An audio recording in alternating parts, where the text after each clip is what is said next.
την ύλη λίγο να πω τη σημερινή ημέρα, ουσιαστικά θα καλύψουμε...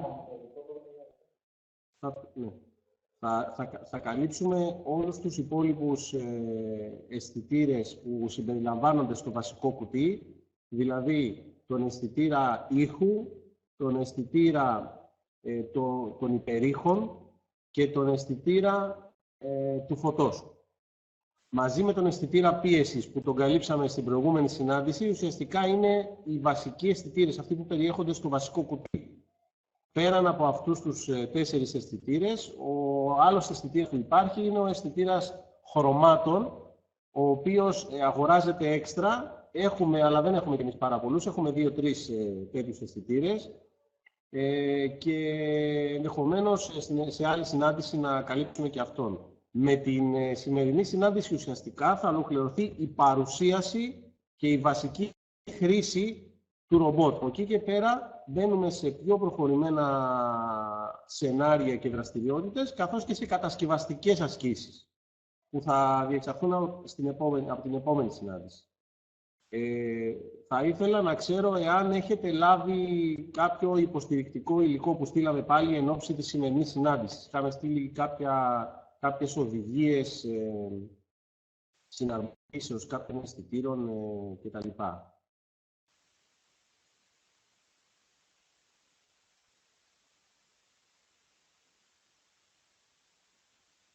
Ωραία.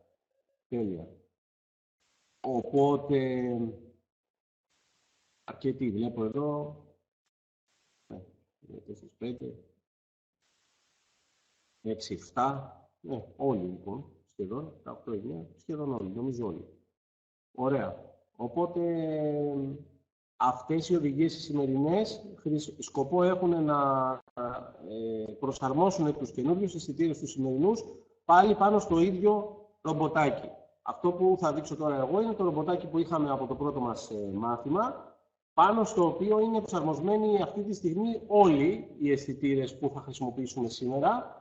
Ο αισθητήρας ήχου, ο αισθητήρας με τους υπέρηχους και ο αισθητήρας φωτός από κάτω. Σιγά σιγά θα τους δούμε όλους, έναν έναν.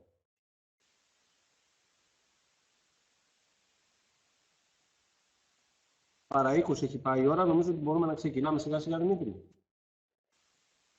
Κάνω λοιπόν εγώ την αρχή. Ας ξεκινήσουμε λοιπόν σιγά σιγά, συνάδελφοι, με τον αισθητήρα ήχου. Αυτό που βλέπετε στη διαφάνεια εδώ της παρουσίασης είναι ο αισθητήρας ήχου. Εύκολα τον αναγνωρίζει κανείς γιατί έχει αυτό το σφουγγαράκι, όπως όλα τα μικρόφωνα έχουν έτσι ένα σφουγγαράκι μπροστά, έτσι έχει και αυτός, προστατευμένο βέβαια πίσω από ένα πλέγμα ώστε να μην φθύρεται με τον καιρό. Αυτός εδώ ο αισθητήρας αντιλαμβάνεται την ένταση του ήχου στο δωμάτιο και τη μεταδίδει πίσω στη μονάδα με τη μορφή κάποιου αριθμού. Δηλαδή, εφόσον συλλάβει από τον περιβάλλοντα χώρο θόρυβο, σε μία κλίμακα από το 0 έως το 100% που αντέχει, ας πούμε, στα όρια που ακούει ο αισθητήρας, μεταδίδει την ένταση στην κεντρική μονάδα ότι έπιασα έναν ήχο 40%, 30%, 60%, 70%. Αυτό εμείς μπορούμε να το χρησιμοποιήσουμε είτε σε κάποιο loop, δηλαδή σε κάποια επανάληψη που κάνει κάτι το ρομπότ μέχρι να ακούσει κάποιον ήχο κάποιας έντασης, οπότε να τη σταματήσει, ή μπορούμε να βάλουμε το ρομποτάκι σε μια κατάσταση αναμονής, να βάλουμε ένα wait, μια κλεψίδρα που είχαμε δει, την εντολή της κλεψίδρας, η οποία να περιμένει ουσιαστικά το ρομποτάκι ακίνητο μέχρι ότου ακουστεί ήχος κάποια συγκεκριμένη ένταση και πάνω ή και κάτω και να προχωρήσει το ρομποτάκι στην επόμενη του εντολή. Δεν είναι απαραίτητο να αντιδράσει το ρομποτάκι από ένα επίπεδο ήχου και πάνω, μπορεί να αντιδράσει και από ένα επίπεδο ήχου και κάτω. Για παράδειγμα, θα μπορούσαμε να βάλουμε την οδηγία το ρομποτάκι να ξεκινήσει να προχωράει όταν η ένταση του ήχου στο χώρο πέσει κάτω από 30%. Οπότε, εάν παίζει μια δυνατή μουσική στο δωμάτιο, το ρομποτάκι θα είναι ακίνητο και μόλις κλείσει η μουσική, το ρομποτάκι θα ξεκινήσει. Γίνεται λοιπόν και έτσι και ανάποδα. Αυτό το οποίο κάναμε εμείς εδώ στο ρομποτάκι το δικό μας είναι να προσαρμόσουμε τον αισθητήρα ήχου από πάνω. Να το δείξω από το πλάι να το δείτε. Αυτός εδώ ο αισθητήρας που βλέπετε που βλέπει προς τα πάνω είναι ο αισθητήρας ήχου και τον έχουμε φυσικά βάλει με ένα καλώδιο, έτσι από κάτω ένα κατάλληλο καλώδιο και τον έχουμε συνδέσει πάνω στη μονάδα. Συγκεκριμένα τον έχουμε συνδέσει, αν δεν κάνω λάθος, στη θύρα 2. Στη θύρα 2. Με τις οδηγίες που σας έχουμε στείλει, όποιος έχει του ρομποτάκι μπορεί να κάνει ήδη τη συναρμολόγηση, δηλαδή μπορεί να βάλει τον αισθητήρα ήχου πάνω στο ρομπότ, ώστε να μπορεί να αντιδράσει στους ήχους του δωματίου. Αυτό το οποίο χρειαζόμαστε έπειτα είναι να χρησιμοποιήσουμε στο προγραμματιστικό περιβάλλον την εντολή, ας πούμε, για παράδειγμα, η οποία περιμένει το ρομποτάκι να ακούσει κάτι για να αντιδράσει. Η οποία, εδώ βλέπουμε πού ακριβώς βάλαμε τον αισθητήρα ήχου πάνω στο ρομπότ, έτσι όπως σας το έδειξα και στο κανονικό μας ρομποτάκι, αυτή τη φωτογραφία εδώ.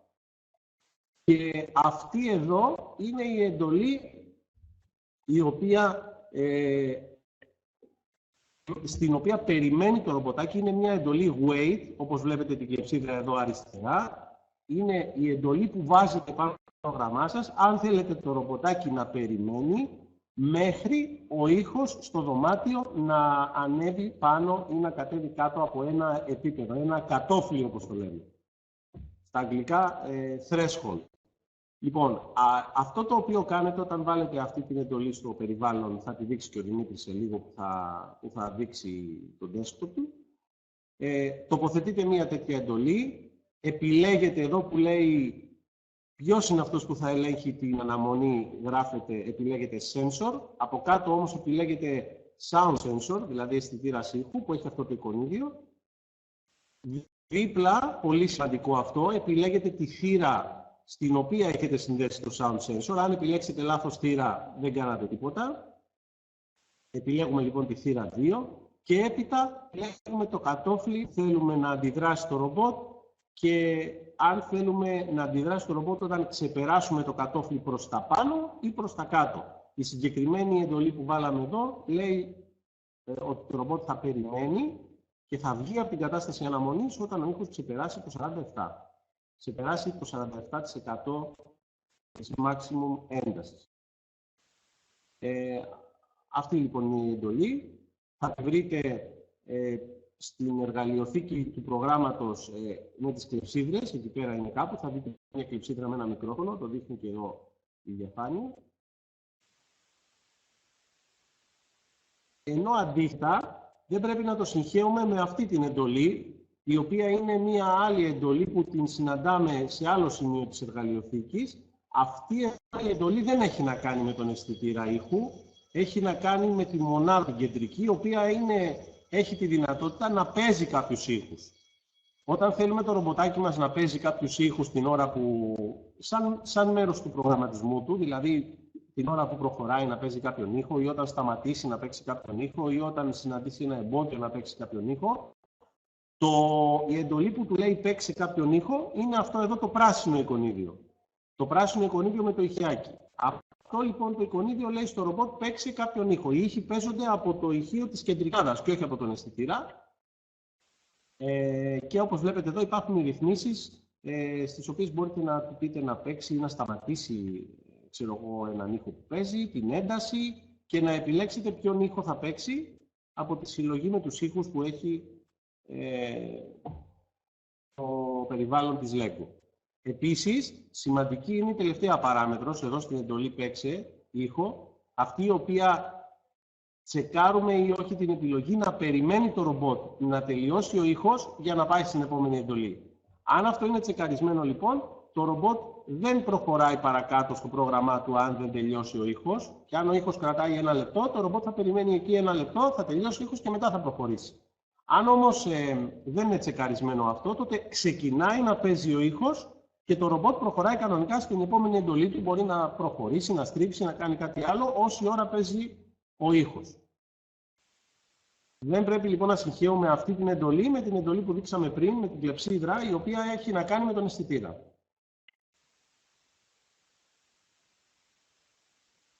Η πρώτη μας δραστηριότητα, η δραστηριότητα ουσιαστικά που θα δείξουμε για να παρουσιάσουμε τον αισθητήρα ήχου, την ονομάσαμε κίνηση με ήχο και έχει το εξής σκεπτικό, να κινείται το ρομπότ συνεχώς προς κάποια κατεύθυνση και οποτεδήποτε ακούει ένα δυνατό ήχο, ένα ήχο πάνω από ένα όριο που βάζουμε εμείς, να αλλάζει κατεύθυνση. Δηλαδή, ενώ το ρομπότ κινείται μπροστά, αν του χτυπήσω δυνατά παλαμάκια, να γυρίσει προς τα πίσω και να αρχίσει να κινείται όπιστε.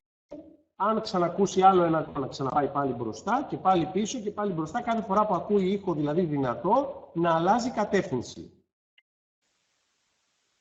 Αυτή είναι η δραστηριότητα 1. Να την δείξουμε μισό λεπτό με το δικό μας ρομποτάκι στο τραπέζι και να πάρει μετά το λόγο ο Δημήτρης να εξηγήσει αναλυτικά πώς ακριβώς θα γίνει αυτό.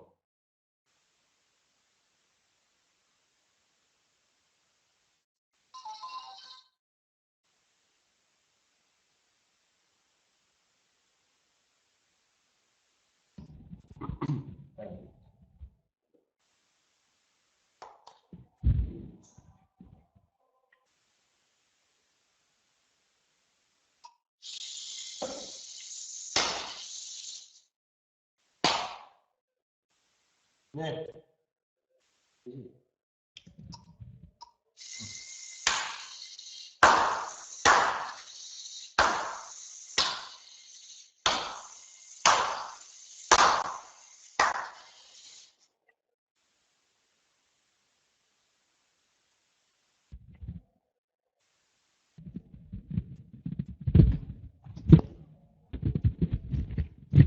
Λοιπόν, όπως είδαμε, και ελπίζω και να ακουγότανε καλά, το ρομποτάκι αντιδρούσε σε κάθε χτύπημα που έκανα με τα χέρια μου, επειδή ξεπερνούσε ο ήχος εκείνη τη στιγμή το όριο που είχαμε βάλει, άλλαζε κατεύθυνση και πήγαινε πότε μπρος και πότε πίσω. Αυτό λοιπόν για να το κάνουμε θα πρέπει να χρησιμοποιήσουμε την καινούργια εντολή, την κλεψίδρα με το wait, σε συνδυασμό με κάποιο loop. Μπορεί να γίνει με δύο διαφορετικούς τρόπους, αν δεν κάνω λάθος. Ίσως να τους δείξει και τους δύο ο Δημήτρης.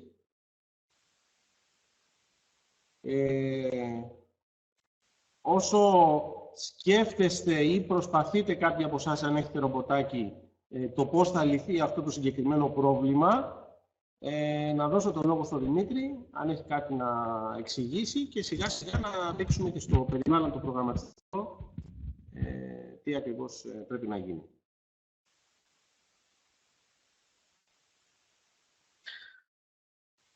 Λοιπόν, όπως είπε και ο Δανελάκης, έχουμε τη δυνατότητα να ελέγξουμε με τον ήχο το ρομπότ. Φυσικά, στα πλαίσια του διαγωνισμού ρομποτικής, το οποίο θα διεξαχθεί κάποια στιγμή, Απρίλιο-Μάιο εκεί πέρα, δεν μπορούμε να χρησιμοποιούμε το συγκεκριμένο αισθητήρα για να παρέμβουμε στη διαδικασία. Άρα, αυτό μπορούμε να το χρησιμοποιήσουμε σε οποιαδήποτε άλλη διδακτική μας προσέγγιση με ρομποτική διάταξη, αλλά στο διαγωνισμό που κάποιοι από εσάς μπορεί να συμμετέχετε, δεν μπορούμε να το χρησιμοποιήσουμε γιατί θεωρείται εξωτερική παρέμβαση. Δηλαδή το ότι χρησιμοποιούμε ας πούμε, τα παλαμάκια για να αλλάξει κατεύθυνση ή οτιδήποτε. Ναι, επίσης δεν ξέρουμε ποιος ήχος θα ακουστεί πιο θόρυβος, οπότε δεν ξέρουμε πότε θα αντιδράσει και με ποιον τρόπο το ρομποτάκι μας. Πάμε λοιπόν σιγά σιγά. Θα κάνω διαμοιρασμό τώρα της επεξεργασίας μου για να δούμε πώς μπορούμε μέσα από το λογισμικό να φτιάξουμε ουσιαστικά το πρόγραμμα που χρειάζεται για να κάνουμε δύο πράγματα. Θα δείξω πώς μπορούμε να φτιάξουμε προγραμματάκι που να σταματάει και πώς μπορούμε στη συνέχεια να το αντικαταστήσουμε κάποια τμήματα, να το κάνουμε λίγο διαφορετικά. Πάμε λοιπόν να κάνουμε διαμοιρασμό και αλλάξουμε το presenter.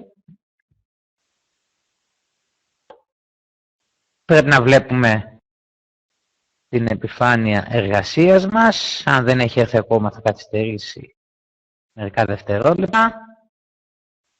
Πρέπει λοιπόν τώρα να τη βλέπετε.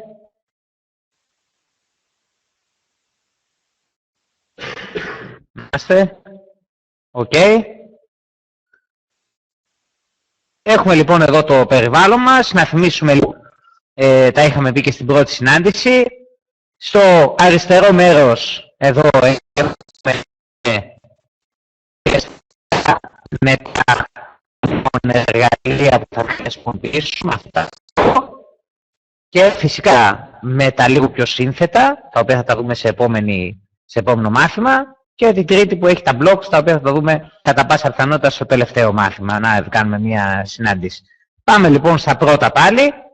Είπαμε ότι το ρομποτάκι μας θέλουμε να κάνει αυτή τη διαδικασία συνέχεια. Αυτό σημαίνει ότι θα πρέπει να χρησιμοποιήσουμε ένα loop επανάληψης. Πιάνουμε λοιπόν ένα loop επανάληψης, μέσα στο οποίο θα μπουν όλα τα τμήματα τα οποία μας ενδιαφέρουν.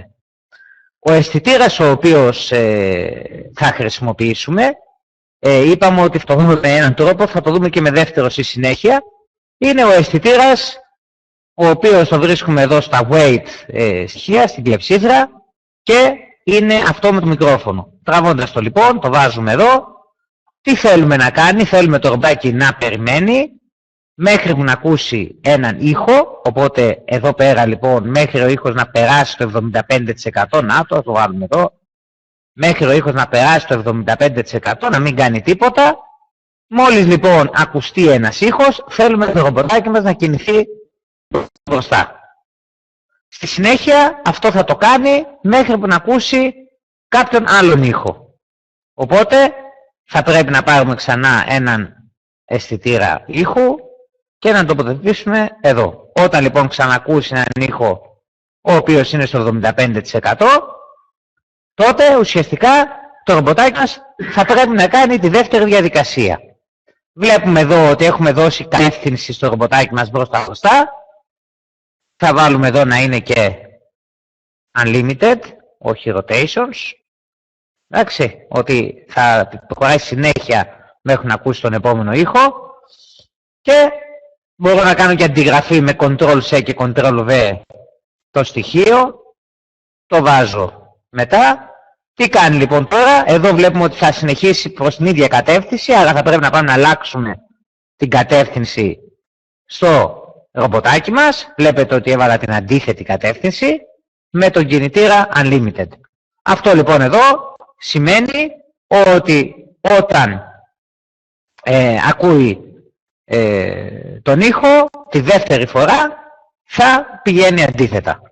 Αν τώρα θέλαμε να σταματάει, θα χρησιμοποιήσαμε πάλι έναν κινητήρα με αυτή τη μορφή εδώ, αλλά αντί για την αντίθετη κατεύθυνση θα μπορούσαμε να πατήσαμε stop.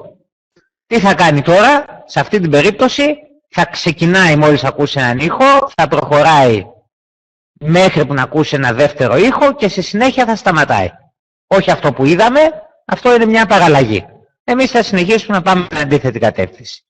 Αυτό εδώ λοιπόν που βλέπετε ουσιαστικά είναι ένας τρόπος για να κάνουμε το ρομποτάκι μας να κινείται με τον τρόπο που είδαμε πριν. Εντάξει, χρησιμοποιώντας το wait state. Αν θέλαμε θα μπορούσαμε φυσικά εδώ να χρησιμοποιήσουμε και άλλον τρόπο. Δηλαδή να πάμε σε μια πιο σύνθετη διαδικασία, να χρησιμοποιήσουμε μια δομή επιλογής και ανάλογα με το αν έχει ήχο να ξεκινάει, αν δεν έχει ήχο να σταματάει ή να αλλάζει κατεύθυνση. Διαλέγουμε εμείς τι θα κάνουμε. Νομίζω να τα αφήσουμε, να το κάνουμε στην επόμενη mail, να μην το κάνουμε εδώ, γιατί ούτως ή άλλως αυτό είναι μια απλή κατάσταση. Έχουμε λοιπόν εδώ πέρα το πρόγραμμά μας. Όποιος έχει ρομποτάκι και έχει συνδέσει τη μονάδα πάνω στο υπολογιστή με το USB καλώδιο, έχει τη δυνατότητα να πατήσει εδώ, να κάνει download, να το στείλει και να το δοκιμάσει.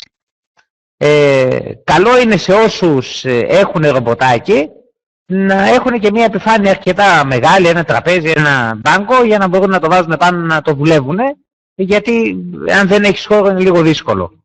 Εντάξει. Αυτό λοιπόν για το πρώτο μας πρόγραμμα. Θα σας γυρίσω πίσω στον κύριο Δανελάκη για να συνεχίσουμε με το επόμενο κομμάτι μας.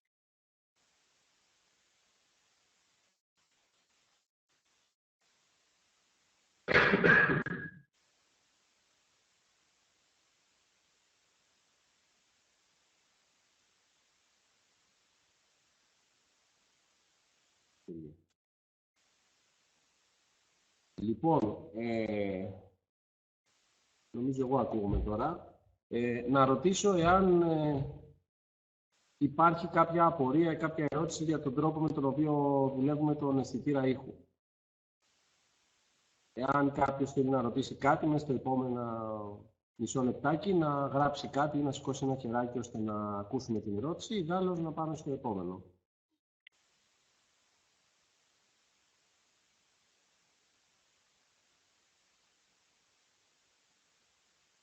Είμαστε.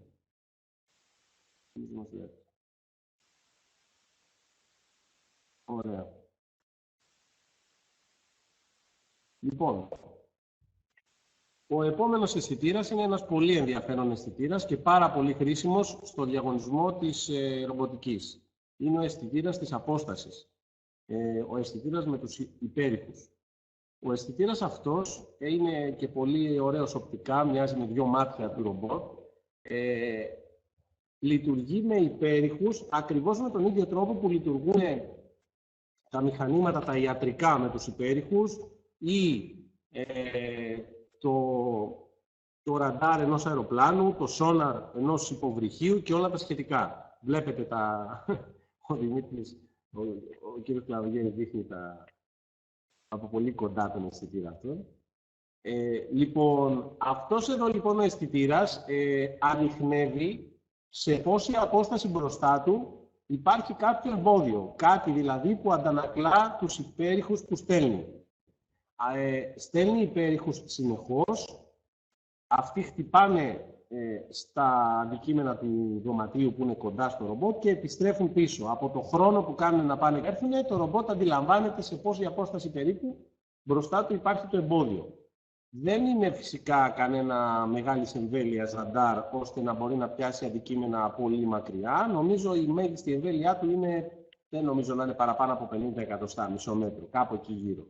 Και επίσης η ακρίβειά του είναι σχετικά μέτρια. Δηλαδή ένας αισθητήρας αυτής της δεύτερης γενιάς, τον NXT που έχουμε, δεν έχει και τόσο μεγάλη ακρίβεια και ευαισθησία όσο οι αισθητήρες απόστασης του τρίτης γενιάς ρομπότ, του EV3, οι οποίοι τους διαπιστώσαμε και οι δύο από πρώτο χέρι ότι είναι πάρα πολύ καλύτεροι και μεγαλύτερης ακρίβειας όταν δουλέψαμε μαζί τους πρόσφατα. Πώς μπορεί να χρησιμοποιήσει κανείς αυτό? Για να αντιληφθεί το ρομπότ πότε φτάνει κοντά σε κάποιο εμπόδιο. Αυτό το κάναμε και στο προηγούμενο μάθημα, στην προηγούμενη συνάντηση, με τον αισθητήρα πίεσης. Μόνο που εκεί έπρεπε για να αντιληφθεί το ρομπότ ότι έφτασε σε ένα εμπόδιο, να ακουμπήσει πάνω του, ώστε να πιεστεί ο αισθητήρας της πίεσης, να πιεστεί το μπουτονάκι. Ο συγκεκριμένος αισθητήρας είναι καλύτερος από αυτή την άποψη, γιατί επιτρέπει στο ρομπότ να αντιληφθεί νωρίτερα πότε έφτασε σε ένα εμπόδιο. Και πάλι εδώ έχουμε τη λογική ότι βάζουμε το ρομπότ να περιμένει, για παράδειγμα, ή να κάνει κάτι συνέχεια, να προχωράει, ας πούμε, μέχρι ότου η μέτρηση που θα δώσει αυτός ο αισθητήρας να είναι μικρότερη από κάτι ή μεγαλύτερη από κάτι. Αν δηλαδή του πούμε προχώρα μέχρι ο αισθητήρας αυτός να μας δείξει κάτι μικρότερο από 10 εκατοστά, σημαίνει ότι μόλις φτάσει κοντά σε ένα αντικείμενο πιο κοντά από 10 εκατοστά, τότε θα στείλει σήμα ο αισθητήρας αυτός και το ρομποτάκι μας θα αντιδράσει. Με αυτόν τον τρόπο συνήθως χρησιμοποιούμε αυτόν τον αισθητήρα. Επίσης, μπορούμε να το χρησιμοποιήσουμε για να πάρει κάποιες μετρήσεις στο ρομπότ, δηλαδή να κοιτάξει δεξιά-αριστερά και να πάρει μετρήσεις γύρω του, ώστε να αποφασίσει ενδεχομένως προς τα που θα κινηθεί. Σε κάποια προγραμματάκια που φτιάχνουμε, για παράδειγμα, για να περάσουμε το ρομπότ μέσα από μια διαδρομή, με σαβύρινθο, χρησιμοποιείται πάρα πολύ αυτός ο αισθητήρας τότε για να κατευθυνθεί το ρομποτάκι και να αποφασίσει πού θα πάει. Όπως βλέπετε στη φωτογραφία εδώ, τον αισθητήρα αυτόν τον τοποθετούμε συνήθως μπροστά, γιατί εκεί έχει αξία, ή και πίσω, προκειμένου να κάνει όπισθεν το ρομπότ και να δει πότε θα ακουμπήσει κάπου, πριν ακουμπήσει κάπου. Έτσι, μπροστά ή πίσω λοιπόν συνήθως μπαίνει αυτός ο αισθητήρας. Και αυτή είναι η σχετική εντολή, πάλι με την κλεψίδρα, που περιμένει ουσιαστικά κάτι να συμβεί. Βλέπουμε πάλι στα γρήγορα τις ρυθμίσεις, πάλι βάζω στο control της κλεψίδρας ότι περιμένω κάτι από κάποιον αισθητήρα. Με ρωτάει από κάτω ποιον αισθητήρα, του λέω Ultrasonic Sensor, που είναι ο αισθητήρας με τους υπέρηχους. Τη θύρα στην οποία θα το συνδέσω. Βλέπουμε ότι η θύρα που χρησιμοποιήσαμε για αυτόν εμείς εδώ είναι η 4. Εκεί πρέπει και εσείς να συνδέσετε αυτό τον αισθητήρα, αν τον έχετε μαζί. Και εδώ τώρα βλέπουμε ότι μπορώ να βάλω, αν θα περιμένω να γίνει η απόσταση μικρότερη από κάτι ή μεγαλύτερη από κάτι. Εδώ συγκεκριμένα έχω ζητήσει να διακοπεί η αναμονή όταν η απόσταση από το εμπόδιο μπροστά μου γίνει μικρότερη από 3 ίντσες. Το control αυτό, η λίστα αυτή, η οποία μου λέει τη μονάδα μέτρησης, μπορεί να αλλάξει η ρίση της και αντί για ίντσες να είναι σε εκατοστά. Οπότε λοιπόν να βάλω τα εκατοστά που θέλω. Βάζοντας λοιπόν αυτό, το ρομπότ κάνει ό,τι έκανε πριν, μάλλον συγγνώμη, περιμένει μέχρι ότου φτάσει κοντά σε κάποιο αντικείμενο πιο κοντά από τις 3 ίντσες. Και τότε προχωράει στην επόμενη εντολή. Η σχετική δραστηριότητα λοιπόν με αυτό είναι πάρα πολύ απλή. Είναι η έβρεση ενός εμποδίου. Πρέπει να φτιάξουμε ένα απλό προγραμματάκι με το ρομπότ να προχωράει συνέχεια μπροστά και μόλις φτάσει σε απόσταση 10 εκατοστά από ένα εμπόδιο να σταματήσει και να χρησιμοποιήσουμε και την πράσινη εντολή με το play που είδαμε πριν, ώστε να παίξουμε και ένα ηχητικό κλιπάκι από τη μονάδα του ρομπότ. Να το δείξουμε εδώ με τη βοήθεια του ρομπότ μας που βάζουμε μπροστά ένα κουτί της Lego για να το δείτε.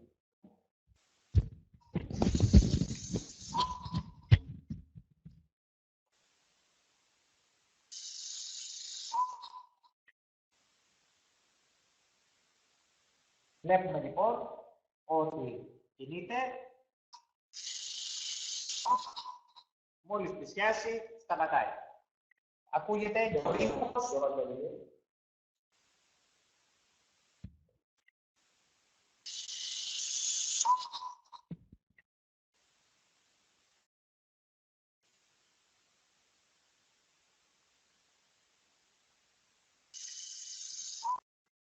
Και λέει και το μήνυμα Wall Check. Αυτό το συγκεκριμένο. Τι έλεγε? Βρέθηκε ο τείχος. Λοιπόν, ελπίζω να φαινόταν την κάμερα αν το δείχναμε σωστά. Το είδατε? Φαινόταν καλά στην κάμερα? Για να ακούσουμε από κάτω. Ναι. Ωραία. Ωραία, οκ. Εντάξει.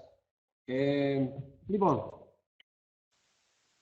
οι οδηγίες για την συναρμολόγηση του αισθητήρα αυτού υπήρχαν πάλι στο υποστηρικτικό υλικό που στείλαμε, με 2-3 απλά κλειψάκια και το κουμπώνουμε μπροστά, του βάζουμε ένα καλώδιο και το συνδέουμε στη θύρα 4 και από εκεί και πέρα πρέπει να φτιάξουμε πάλι το ανάλογο προγραμματάκι. Είναι απλά προγραμματάκια, όπως καταλαβαίνετε. Είναι πολύ μικρές δραστηριότητες αυτές που κάνουμε εδώ, γιατί είναι δραστηριότητες tutorial, έτσι, δραστηριότητες δηλαδή διδακτικές για να γνωρίσουμε.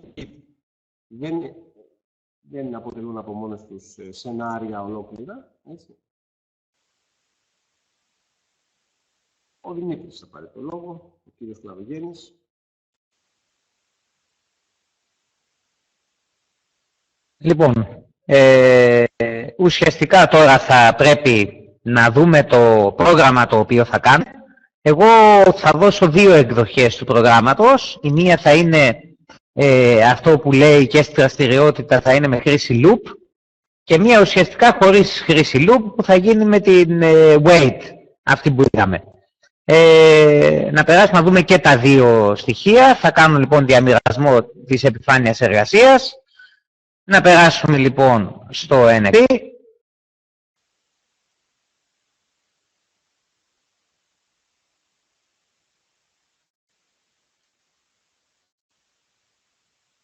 Είμαστε έτοιμοι.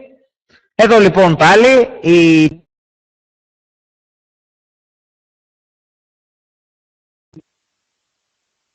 μία διαδικασία είναι να λαμβάνεται η κίνηση του ότι θα πρέπει να πάρουμε ένα loop,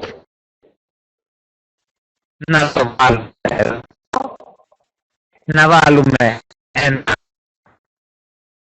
μια κίνηση μέσα, η οποία προφανώς θα είναι επάπειρο, unlimited. Η ταχύτητα που μπορούμε να δώσουμε είναι συγκεκριμένη όσοι θέλουμε εμείς, ανάλογα με το πόσο γρήγορα θέλουμε να πηγαίνει το ρομποτάκι μας. Η κατεύθυνση ανάλογα με την κατασκευή, στη δικιά μας κατασκευή αυτή η κατεύθυνση είναι η μπροστά. Και θα πρέπει λοιπόν με κάποιον τρόπο να τερματιστεί η διαδικασία αυτή της επανάληψης, όπου το ρομποτάκι θα προχωράει στη συνέχεια, και για να το καταφέρουμε αυτό θα πρέπει εδώ πάνω στο loop μας να αλλάξουμε ουσιαστικά τον τρόπο με τον οποίο δουλεύει. Εδώ βλέπουμε ότι το loop λέει ότι θα κάνει την ίδια δουλειά επάπειρον συνέχεια, και βλέπουμε και εδώ κάτω που λέει forever. Εδώ λοιπόν μπορούμε να αλλάξουμε τον τρόπο που θα δουλέψει το loop μας και να το διαλέξουμε για πόσο και πώς θα δουλεύει. Μπορεί να δουλεύει λοιπόν χρησιμοποιώντας κάποιον αισθητήρα, αυτό που θα κάνουμε εμείς αμέσως μετά. Για κάποιο χρόνο μπορεί να θέλουμε να δουλεύει για 5 λεπτά, για 2 λεπτά, για 10 δευτερόλεπτα. Μπορεί να θέλουμε να δουλεύει για συγκεκριμένες επαναλήψεις, δηλαδή να πούμε ότι θέλουμε να γίνει 100 φορές η επανάληψη. Εντάξει, μπορεί να θέλουμε να έχει μια λογική είσοδο, όταν κάτι γίνει αληθές ψευδές, αυτό το δούμε σε πιο σύνθετα προγράμματα. Και αυτό που μας ενδιαφέρει εμάς είναι να σταματήσει η διαδικασία όταν κάποιος αισθητήρας, και συγκεκριμένα στη δικιά μας περίπτωση ο αισθητήρας ο Ultrasonic, το βρίσκουμε λοιπόν από τη λίστα μας, εδώ Ultrasonic Sensor, αυτός ο αισθητήρας της απόστασης, να έχει κάποια συγκεκριμένη τιμή. Εμείς επειδή δουλεύουμε με εκατοστά, μπορούμε να αλλάξουμε και να διαλέξουμε εκατοστά centimeters, και θέλουμε όταν η απόσταση γίνει μικρότερη, διαλέγουμε λοιπόν μικρότερη εδώ, από 10 εκατοστά, δηλαδή όταν φτάσει στα 10 εκατοστά ή λιγότερο, μικρότερο, 10 εκατοστά λοιπόν, το ρομποτάκι μας να σταματήσει, να βγει από αυτή τη διαδικασία. Όταν λοιπόν φτάσουμε 10 εκατοστά από τον τοίχο και τα περάσουμε ουσιαστικά, μόλις τα περάσουμε, το ρομποτάκι μας βγαίνει από τη διαδικασία, και εδώ για να σταματήσει θα πρέπει ουσιαστικά να του βάλουμε ένα stop στο μοτέρ, γιατί εμείς του έχουμε πει να κινείται συνέχεια, αυτό εδώ θα το κάνει να σταματήσει. Και επίσης είπαμε ότι θέλει να παίζει έναν ήχο, διαλέγουμε λοιπόν το στοιχείο του ήχου, το βάζουμε στη συνέχεια, διαλέγουμε τον ήχο από τη λίστα, από τον έτοιμο για να παίξει, όποιο νομίζουμε ότι μας το thank you. Εντάξει, διαλέγουμε εμείς τον ήχο τον οποίο θέλουμε, διαλέγουμε οτιδήποτε. Βλέπετε, έχει πολλά έτοιμα και μπορούμε να βάλουμε και δικά μας χρησιμοποιώντας αρχεία. Δηλαδή να τα ανεβάσουμε, τα αρχεία ήχου στο... Διαλέγω ένα εδώ πέρα, applause. Όλοι φτάσαμε. Και στη συνέχεια, αυτό εδώ που έχω φτιάξει, προφανώς το κάνω upload στο ρομποτάκι μου, πατώντας πάλι το αντίστοιχο εικονίδιο. Ή, αν θέλω, χωρίς να το αποσυνδέσω για να το δοκιμάσω, μπορώ να κάνω το download and play. Οπότε πατώντας εδώ, θα το στείλει στο ρομποτάκι και θα το παίξει ταυτόχρονα. Για να θυμηθούμε λίγο τι κάνουν και αυτά τα κουμπιά. Πήγαινε λοιπόν σε αυτό το κομμάτι, θα κάνει αυτό που είδαμε στο ρομποτάκι που είδαμε πριν.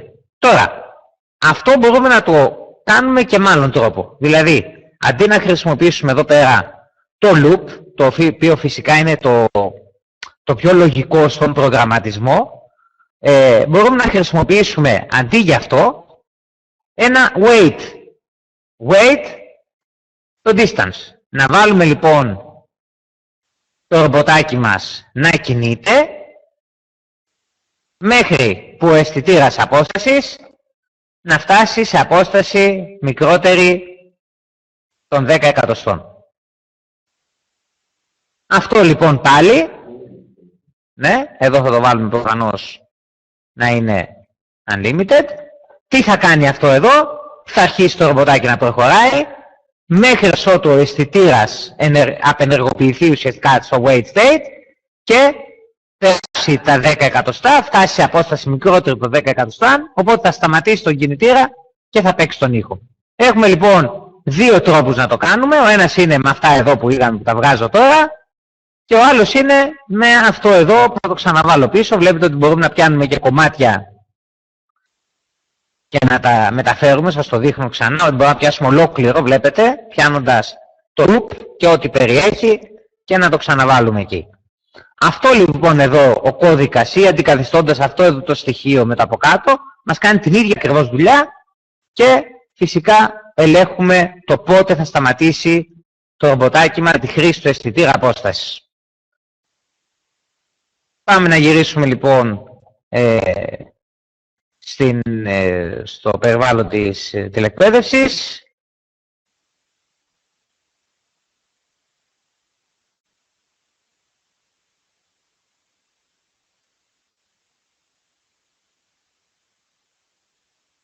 Λοιπόν, κύριε Δανέλη, σας ακούμε.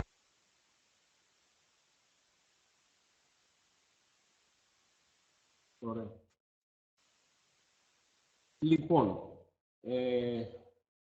αυτός είναι και ο αισθητήρας της... αυτός που ανιχνεύει απόσταση, ο αισθητήρας της απόστασης και αυτό το οποίο έδειξε ο κύριος Κλαδογέννης με τη βοήθεια του loop που έβαλε μέσα συνθήκη να τελειώνει όταν ο αισθητήρας απόστασης διαπιστώσει κάποιο εμπόδιο στα 10 εκατοστά, στη γλώσσα την προγραμματιστικο-ρομποτική το λέμε ουσιαστικά loop until, δηλαδή κάνε επανάληψη μέχρι να συμβεί κάτι. Άρα πρακτικά χρησιμοποιούμε ένα loop until και στο until, αντί να βάλουμε για πάντα, του λέμε μέχρι ο αισθητήρας αυτός να δείξει κάτι. Με το loop until, λοιπόν, κάνουμε το ρομπότ πάντα να αντιδράσει οτιδήποτε συμβαίνει. Αρκεί να ξέρουμε εμείς εκ των προτέρων περίπου, να έχουμε μια εικόνα του τι εμπόδια μπορεί να συναντήσει. Αυτό θα το ξέρουμε διότι ξέρουμε το σενάριο στην πίστα.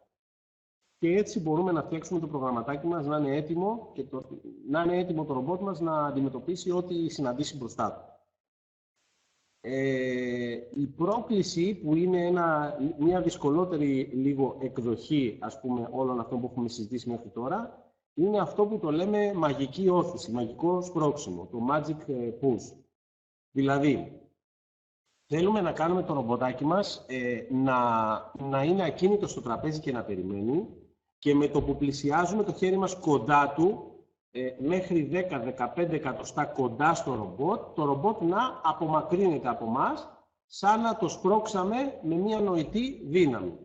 Θα το δείτε στην πίστα αυτό. Είναι σαν ένα όρατο χέρι, δηλαδή, να σπρώχνουμε το ρομποτάκι μακριά μας κάθε φορά που πλησιάζουμε κοντά. Φυσικά αυτό δεν είναι τίποτα άλλο παρά ο αισθητήρας της απόστασης που ανιχνεύει το χέρι μας ότι πλησίασε και βάζει λίγο όπισθεν στο ρομπότ για να το απομακρύνει. Αυτό θέλουμε να δούμε, να το δείξουμε πάλι στην πίστα και να συζητήσουμε λίγο την προγραμματισμό του.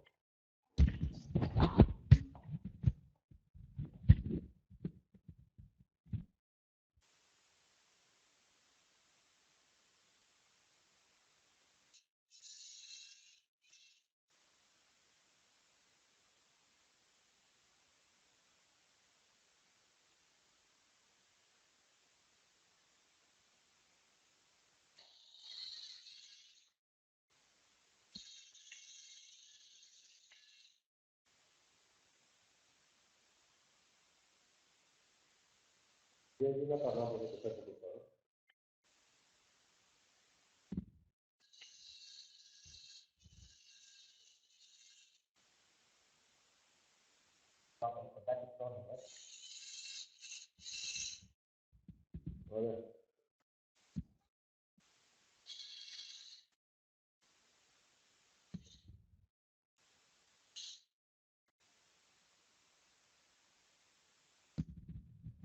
Ωραία.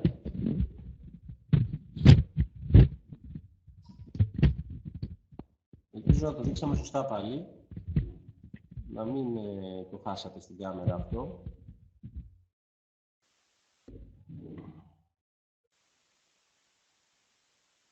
Λοιπόν, φάνηκε. Κάποιος σας πει ένα ναι, ότι φάνηκε στην κάμερα σωστά. Γιατί δεν βλέπω τι δείχνω όταν κρατάω την κάμερα. Εντάξει. Ωραία. Ευχαριστούμε. Λοιπόν,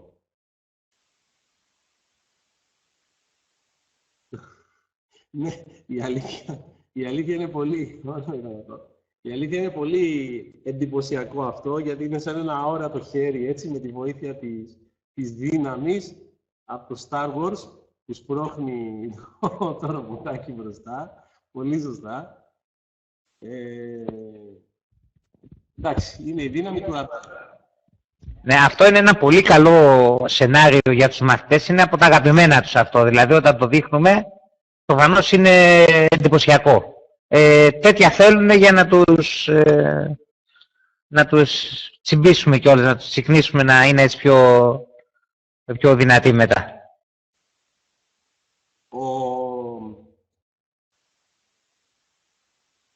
Ο μαθητής εντυπωσιάζεται από 3 πράγματα συνήθως, ειδικά στα πρώτα μαθήματα. Το ένα είναι αυτό, το άλλο είναι το να ακολουθάει το ρομπότ μαύρη τη γραμμή, που θα το δούμε στη συνέχεια. Και το τρίτο που εντυπωσιάζει και εμένα, πάντα Δημήτρη, είναι όταν με ένα βραχίωνα πιάνει και σηκώνει κάτι το ρομπότ και το παίρνει από εδώ και από εκεί. Δηλαδή, εκεί πια όταν δεις το ρομποτάκι να πιάνει και να μετακινεί πράγματα, εκεί πραγματικά έτσι σου κινεί το ενδιαφέρον να το κάνεις και εσύ, να φτιάξεις ένα ρομποτάκι που να μπορεί να πιάνει και να σηκώνει πράγματα και να πετάει πράγματα. Νομίζω είναι τα πιο έτσι, ενδιαφέροντα για τους μαθητές και για μας. Λοιπόν, αυτό λοιπόν για να γίνει τώρα, χρειάζεται πάλι μία επανάληψη που πρέπει το ρομποτάκι κάθε φορά που αντιλαμβάνεται ο αισθητήρας κάτι, να κάνει κάτι στο ρομπότ. Μόνο που θα χρειαστεί και αναμονή, ώστε να περιμένει το ρομποτάκι κάτι για να αντιδράσει, το χέρι μας δηλαδή που πλησιάζει κοντά, αλλά θέλει ταυτόχρονα και επανάληψη, για να μην το κάνει μόνο μία φορά, δηλαδή να περιμένει μία φορά να δει το χέρι μας να φύγει πίσω και να σταματήσει, πρέπει αυτό να γίνεται συνέχεια. Άρα θέλουμε επανάληψη και μέσα στην επανάληψη αναμονή. Θα το δείτε. Θα το κάνει τώρα ο Δημήτρης και θα το δείτε. Κύριε Κλαδογέννη.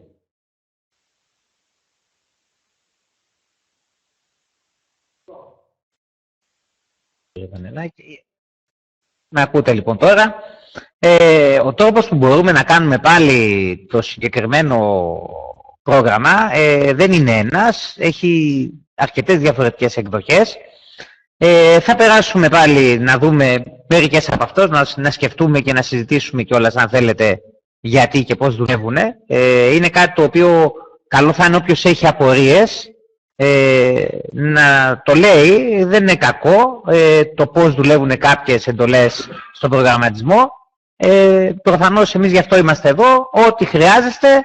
Ακόμα και αν θέλετε να στείλετε κάποιο mail ή αν θέλετε, σας έχω στείλει και το τηλέφωνο μου, όποιος θέλει μπορεί να επικοινωνήσει για θέματα τα οποία έχει στη συνέχεια. Περνάμε λοιπόν στην επιφάνεια εργασία μας.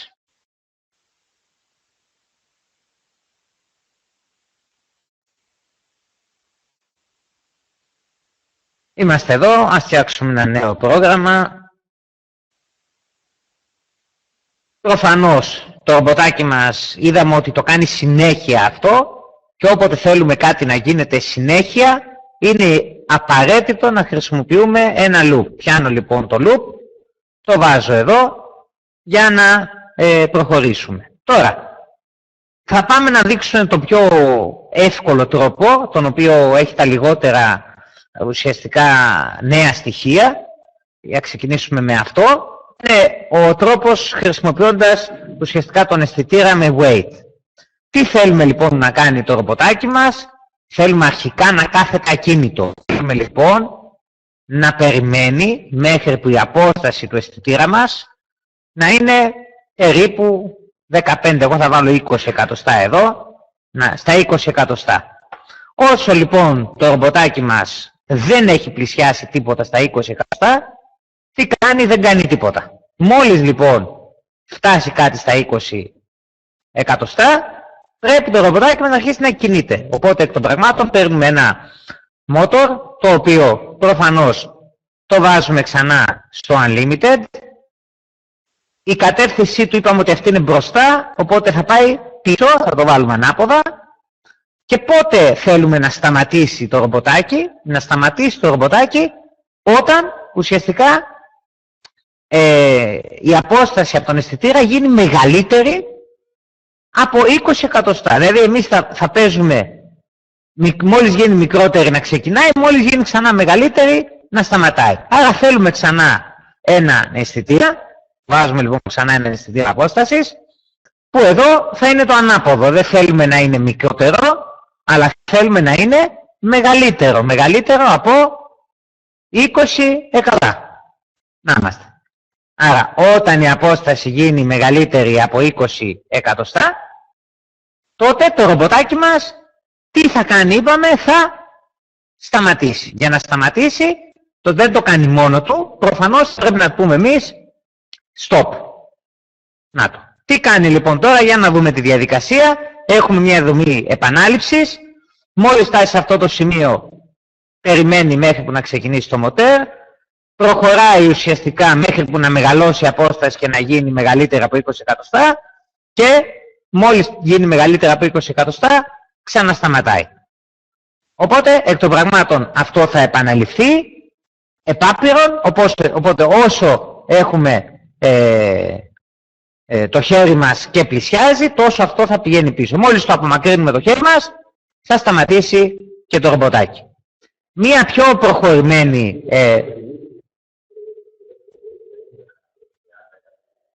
όχι, δεν δουλεύει εκεί. Δεν προλαβαίνει το άλλο. Λέει ο κύριος Δανελάκης, μήπως θα έπρεπε, λέει, να βάλουμε λίγο μεγαλύτερο, εδώ πέρα αντί να βάλουμε 20, να βάλουμε 25. Ίσως να είναι καλύτερο για να έχει μια πιο ομαλή κίνηση, αλλά δεν είναι απαραίτητο. Το έχω δοκιμάσει και έτσι κι αλλιώς. Θα μπορούσαμε να βάλουμε, ας πούμε, 25 εδώ ή 22, να είναι λίγο μεγαλύτερη απόσταση, ας περπατάει και λίγο παραπάνω.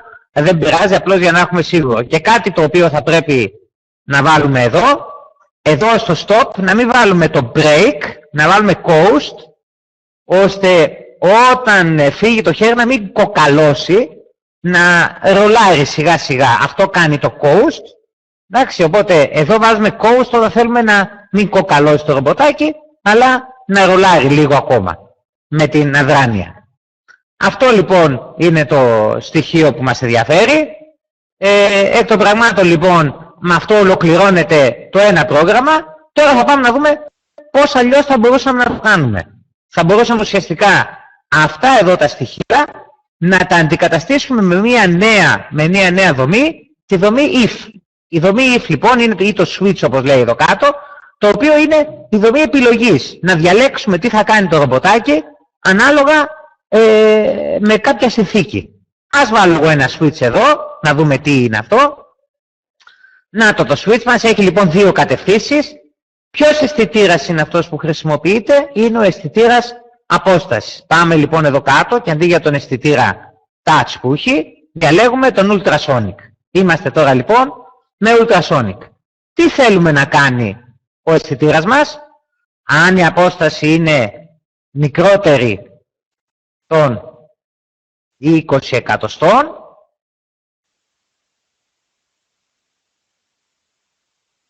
ας το βάλω έτσι, είναι πιο εύκολο, να το.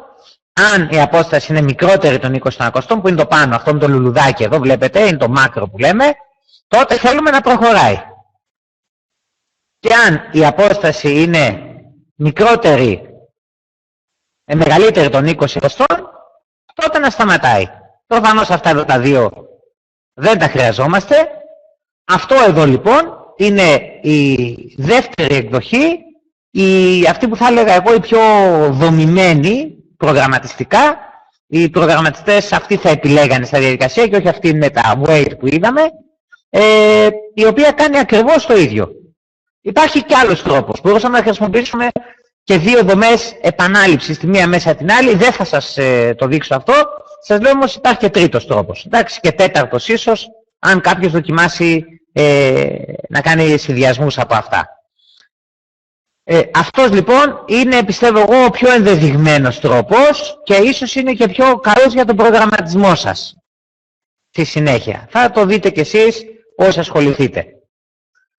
Εντάξει, λοιπόν, Αν έχουμε ερωτήσεις, θα βγω λίγο από διαμοιρασμό. Ναι. Εντάξει. Αυτό λοιπόν να το δούμε άλλη μια φορά πριν βγούμε μάλλον. Να σας πω ότι αυτό είναι εδώ ένα switch, το οποίο το switch έχει δύο κατάσεις ανάλογα με τη συνθήκη την οποία έχουμε. Η συνθήκη είναι αυτή εδώ. Κάνει compare, βλέπετε. Κάνει compare τι? Κάνει compare την απόσταση, αφού έχουμε βάλει τον αισθητήρα απόστασης. Αν αυτή η απόσταση είναι μικρότερη από 20, τότε θα κάνει αυτό που είναι στο κομμάτι το μικρότερο. Δηλαδή αυτό που είναι πάνω, εδώ που έχει το λουλουδάκι, το βλέπετε. Αν το απόσταση είναι μεγαλύτερο, που έχει βάλει τα βουνά εδώ, τα μακρινά με τα χιόνια, τότε θα κάνει το κομμάτι που είναι από εδώ. Δηλαδή, σε κάθε περίπτωση, ένα από τα δύο κομμάτια του κώδικα θα εκτελεστεί. Ή αυτό που βρίσκεται στο πάνω μέρος, ή αυτό που βρίσκεται στο κάτω μέρος. Στο πάνω, όταν η απόσταση είναι μικρότερη, στο κάτω, όταν η απόσταση είναι μεγαλύτερη από αυτό εδώ το νούμερο που έχουμε βάλει. Εντάξει. Οπότε, εκ των πραγμάτων και τα δύο αποκλείεται να εκτελεστούν ταυτόχρονα. Κάθε φορά λοιπόν που θα γίνεται η επανάληψη, το ρομποτάκι θα ελέγχει την απόσταση και ανάλογα με το που θα βρίσκεται η απόσταση θα κάνει μία από τις δύο διαδρομές. Ή την πάνω ή την κάτω. Την κάτω όταν είναι μικρότερη απόσταση από 10 εκατοστά, την πάνω όταν είναι μικρότερη απόσταση από 10 εκατοστά και την κάτω όταν είναι μεγαλύτερη. Ελπίζω να το καταλάβαμε. Θα βγω λίγο από το περιβάλλον για να δω αν έχετε κάποιες ερωτήσεις, γιατί... Ναι, εγώ δεν βλέπω σε ερωτήσεις όταν πάω σε διαμοιρασμό οθόνης, οπότε εδώ δεν έχουμε. Οκ, βλέπω από εδώ τώρα, το είδα ότι δεν έχουμε. Θα βγω να συνεχίσουμε λοιπόν με το επόμενο αντικείμενό μας. Λοιπόν, κύριε Δανελάκη.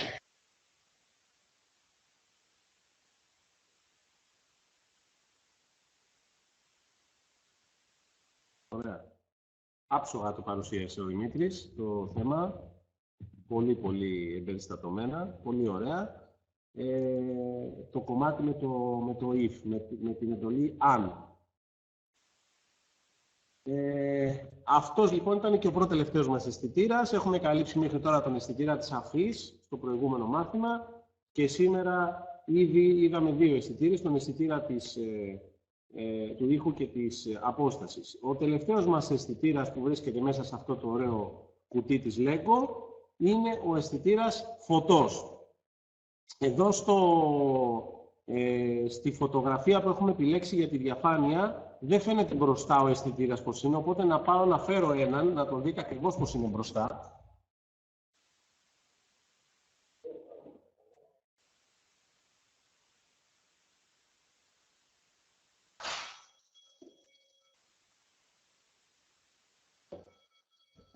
Λοιπόν, ο αισθητήρας φωτός είναι ακριβώς αυτός εδώ πέρα. Βλέπετε ότι μπροστά έχει δύο λαμπάκια με τα οποία μπορεί ο αισθητήρας αυτός να αντιληφθεί το φως και το σκοτάδι. Ή αν θέλετε την ένταση του φωτός εκεί ακριβώς όπου βλέπει. Όσο πιο λίγο φως βλέπει, τόσο πιο σκοτεινό θεωρεί το περιβάλλον του και όσο πιο πολύ φως βλέπει, τόσο πιο άσπρο θεωρεί το περιβάλλον του. Δηλαδή, εάν εστιάσουμε και στρέψουμε τον αισθητήρα αυτό προς μία μαύρη επιφάνεια και είναι πολύ κοντά στη μαύρη επιφάνεια, ώστε να μην βλέπει φως από το υπόλοιπο δωμάτιο, τότε αυτός ο αισθητήρας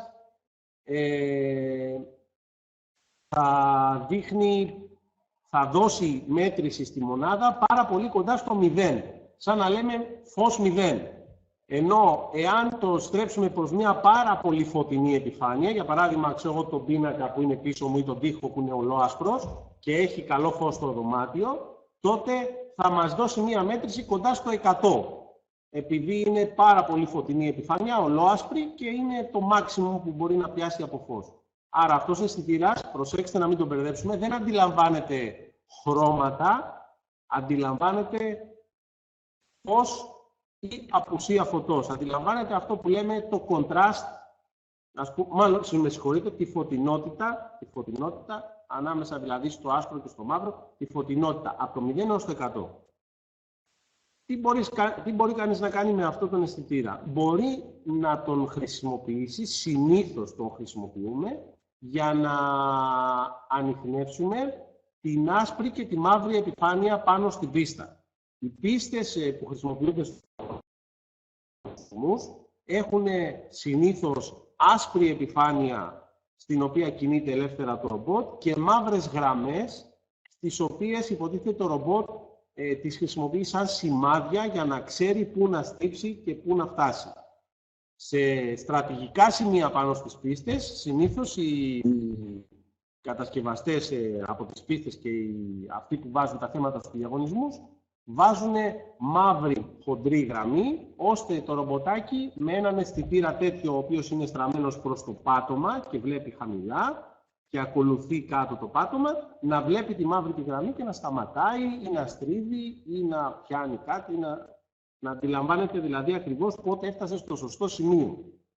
Άρα, ενώ τον αισθητήρα απόσταση το χρησιμοποιούμε για να αποφύγουμε εμπόδια συνήθως, τον αισθητήρα αυτόν το χρησιμοποιούμε για να κινηθούμε με ακρίβεια πάνω στην πίστα. Αυτή είναι η βασική του χρησιμότητα. Εγώ τουλάχιστον 90% από τα παραδείγματα που έχω φτιάξει ή που έχω λύσει εγώ ίδιος, με αυτόν τον τρόπο τον χρησιμοποιώ. Αν θέλεις να χρησιμοποιήσεις αισθητήρα για να αντιληφθείς, σαν αυτό που πας να πιάσεις, το κυβότιο, ας πούμε, πας να πιάσεις είναι κόκκινο ή πράσινο ή κίτρινο ή μπλε, δηλαδή για θέματα χρωμάτων, δεν χρησιμοποιείς αυτόν τον αισθητήρα, χρησιμοποιείς τον αισθητήρα χρωμάτων, που όπως είπαμε δεν περιλαμβάνεται στο βασικό kit και πρέπει να τον παραγγείλεις ξεχωριστά. Να πω και εγώ ότι σε περίπτωση απουσίας του συγκεκριμένα, αν δεν έχουμε χρώματος, μερικά χρώματα μπορεί να αναγνωρίσει, δηλαδή όχι την απόχρωση, ουσιαστικά κάποιες αποχρώσεις και ο αισθητήρας φωτός. Οπότε, για παράδειγμα, το μπλε και το κόκκινο, επειδή αν τα δούμε σε black and white, έχουν πολύ μεγάλη διαφορά μεταξύ τους, στο πόσο φως αντανακλούν, μπορούμε να τα αναγνωρίσουμε μερικώς. Όχι φυσικά με την ίδια επιτυχία που το κάνει ο αισθητήρας χρώματος, αλλά προφανώς αν δεν έχουμε και θέλουμε να κάνουμε ανίχνευση, για παράδειγμα ανάμεσα στο κόκκινο και στο μπλε, γίνεται. Στο κόκκινο και το πράσινο δυστυχώς δεν γίνεται, γιατί η διαφορά μεταξύ τους, ανάλογα με την απόκρωση στο grayscale, είναι μικροσκοπική, μηδαμινή. Άρα δεν μπορούμε να ανιχνεύσουμε τη διαφορά ανάμεσα στο κόκκινο και στο πράσινο. Κάτι το οποίο φυσικά μπορούμε να το κάνουμε με τον αισθητήρα χρώματος. Αυτά έτσι για να συμπληρώσω λίγο τον κύριο Δανελάκη. Άρα, λίγο ακόμα να το αναλύσω εγώ, να πω το εξής, ότι όταν θέλεις, για παράδειγμα, να αντιληφθείς, ξαναλέω πάλι το παράδειγμα όπου το ρομπότ κινείται στην πίστα και προσπαθεί να φτάνει κοντά σε κάποια κυβότια και πρέπει να διαλέξει ποιο κυβότιο να πάρει. Έχουμε λοιπόν δύο χρώματα από τα κυβότια. Έχουμε κόκκινο κυβότιο, μάλλον έχουμε ένα μοβ σκούρο κυβότιο, ένα σκούρο χρώμα και ένα κυβότιο με ένα ανοιχτό πράσινο χρώμα. Το ένα είναι πολύ πιο φωτεινό από το άλλο. Αν στρέψουμε τον αισθητήρα αυτόν του φωτός τον έχουμε μπροστά από το ρομπότ και πλησιάσουμε τα κυβότια, στο κυβότιο που είναι σκούρο μοβ, ο αισθητήρας αυτός θα αντιληφθεί πολύ λίγο φως. Θα αντιληφθεί δηλαδή ένα φως όχι 0, που είναι το μαύρο ας πούμε σχεδόν, αλλά θα αντιληφθεί 10 με 20%. Όταν τον στρέψουμε τον αισθητήρα αυτόν προς το ανοιχτό πράσινο κυβότιο που είναι έτσι φωτεινό και έντονο χρώμα, θα αντιληφθεί 50-60 φως. Άρα πάλι, αν είναι τόσο ανοιχτή η διαφορά μεταξύ των δύο χρωμάτων που θέλουμε να αντιληφθούμε, μπορούμε λίγο να παίξουμε και με αυτόν τον αισθητήρα και να καταλάβουμε το ανοιχτό με το σκούρο. Αν όμως είναι δύο ανοιχτά χρώματα, όπως είπε ο Δημήτρης πριν, το ανοιχτό κόκκινο με το πράσινο, αυτά δεν μπορείς να τα αντιληφθείς, γιατί θα σου δώσουν μία μέτρηση η οποία έχει 1-2 μονάδες διαφορά στο 100. Δηλαδή το ένα θα είναι 45 φως και το άλλο 43. Αυτό το πράγμα είναι αναξιόπιστο. Λίγο να κουνηθεί το ρομποτάκι, λίγο να αλλάξει ο φωτισμός από τη λάμπα, θα μπερδευτεί το ρομπότ. Θα τα βλέπει τα κόκκινα πράσινα και τα πράσινα κόκκινα. Αντίθετα, ο αισθητήρας χρωμάτων αναγνωρίζει τα χρώματα με κωδικούς. Δηλαδή, ρίχνει ένα φως πάνω στην επιφάνεια και σου λέει είναι κόκκινο, είναι πράσινο, είναι κίτρινο. Έχει μια σκάλα 10 χρωμάτων περίπου και σου λέει ποιο χρώμα ακριβώς βλέπει. Οπότε εκεί σου δίνει 16 χρώματα. Ωραία. Σου δίνει λοιπόν έναν αριθμό από το 1 ως το 16 ή από το 0 ως το 15 νομίζω, που είναι ο κωδικός του χρώματος. Οπότε εκεί μπορείς να δουλέψεις με απόλυτη ακρίβεια. Ξέρεις ακριβώς με τον αισθητήρα χρώματος μπροστά, βλέπεις και ξέρεις ακριβώς τι χρώμα είναι το αντικείμενο που είναι μπροστά σου. Συνεπώς, μόνο ξεγελώντας λίγο την κατάσταση και παίζοντας με τα όρια, μπορεί κανείς να χρησιμοποιήσει αυτό τον αισθητήρα για χρώματα. Ας επιστρέψουμε όμως εμείς στη βασική του χρήση, που είναι η χρήση για να βλέπουμε φως και σκοτάδι. Θα τον βάλουμε τον αισθητήρα για το λόγο αυτόν πολύ χαμηλά μπροστά από το ρομπότ, στραμμένο προς το πάτωμα. Ο λόγος που το κάνουμε αυτό είναι για να βλέπουμε τα σημάδια του πατώματος. Και όσο πιο κοντά βρίσκεται στο πάτωμα, χωρίς να σέρνεται φυσικά στο πάτωμα, απλά να είναι πολύ μικρή απόσταση, μισό εκατοστό, τόσο και καλύτερα θα δουλεύει. Γιατί δεν θα παίρνει καθόλου φως από τον περιβάλλοντα χώρο. Δεν θα επηρεάζεται η μέτρηση που θα δώσει από το φως που έχει το δωμάτιο.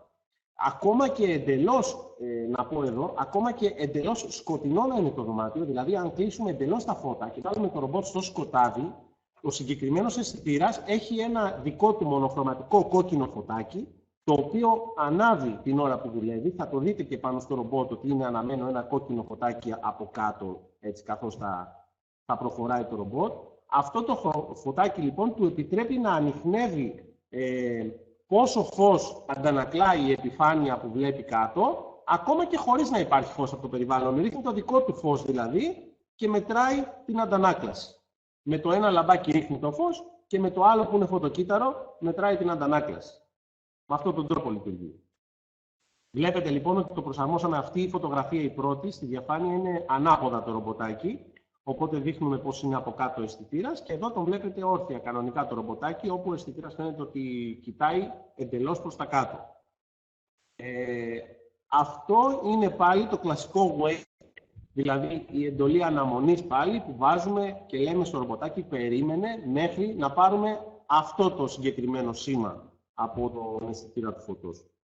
Έχει για σχήμα αυτό τον ήλιο, όπως βλέπετε, και μπορούμε να του πούμε μέχρι το φως να πέσει κάτω από 50 ή μέχρι το φως να είναι πάνω από τόσο. Όταν θέλουμε να ανιχνεύσουμε κάτι σκούρο, βάζουμε την κουκκίδα στην αριστερή πλευρά του αντίλ, δηλαδή στο μαύρο, και του λέμε από ποιο σημείο και κάτω να εντοπίζει τα σκούρα χρώματα. Δηλαδή, του λέμε εδώ ότι είναι κάτω από 50, το θεωρούμε σκούρο και σταμάτα. Εάν θέλω να το κάνω πιο ευαίσθητο, δηλαδή να σταματάει και σε πιο φωτεινά χρώματα, ανεβάζω τη βελόνα. Του λέω κάτω από 70. Οπότε στα πολύ φωτεινά χρώματα μόνο δεν σταματάει. Σε όλα τα άλλα σταματάει. Αν θέλω να το κάνω πολύ δύσκολο να σταματήσει, τότε κατεβάζω τη βελόνα χαμηλά προς το μαύρο. Δηλαδή κατεβάζω σχεδόν στο 0, το βάζω στο 20. Οπότε ένα χρώμα εντελώς φωτεινό ή μέτρια φωτεινό ή λίγο φωτεινό δεν θα το αντιληφθεί για σκούρο. Πρέπει να πάει στα πάρα πολύ σκούρα χρώματα ή στο εντελώς μαύρο για να καταλάβει ότι πρέπει να σταματήσει. Άρα λοιπόν το πόσο ευαίσθητο, το όριο που λέγαμε πριν, που θα το βάλω εγώ, καθορίζει την ευαισθησία του αισθητήρα στο μαύρο ή στο άσπρο. Αυτή λοιπόν είναι η εντολή. Πάλι στην ίδια εργαλειοθήκη με τις κλεψίδρες θα την βρούμε και αυτή. Σωστά. Ή μπορούμε να τη βρούμε στο loop until που λέγαμε πριν, δηλαδή κάνε επανάληψη μέχρι και στο μέχρι μέσα στο loop να πούμε μέχρι ο αισθητήρας φωτός να κάνει κάτι. Οπότε λοιπόν η κλασική δραστηριότητα που είναι η πιο βασική δραστηριότητα για να μπορέσεις να δουλέψεις με ρομποτάκι σε μια πίστα, σε ένα διαγωνισμό, είναι πώς θα βρεις τη μαύρη γραμμή και θα σταματήσεις. Πηγαίνει λοιπόν το ρομποτάκι μπροστά και πρέπει μόλις διαπιστώσει κάτω από τον αισθητήρα του μαύρο να σταματήσει. Όταν λέμε τώρα μαύρο, εννοούμε κάτι σκοτεινό. Επαναλαμβάνω έτσι, απλά θα βάλουμε ένα χαμηλό αριθμό, κοντά στο 0, εκεί στον αισθητήρα. Να το δείξουμε μια στιγμούλα στην πίστα. Απλό είναι, δεν είναι τίποτα αυτό, είναι πάρα πολύ απλό και πολύ εύκολο και το πρόγραμμα.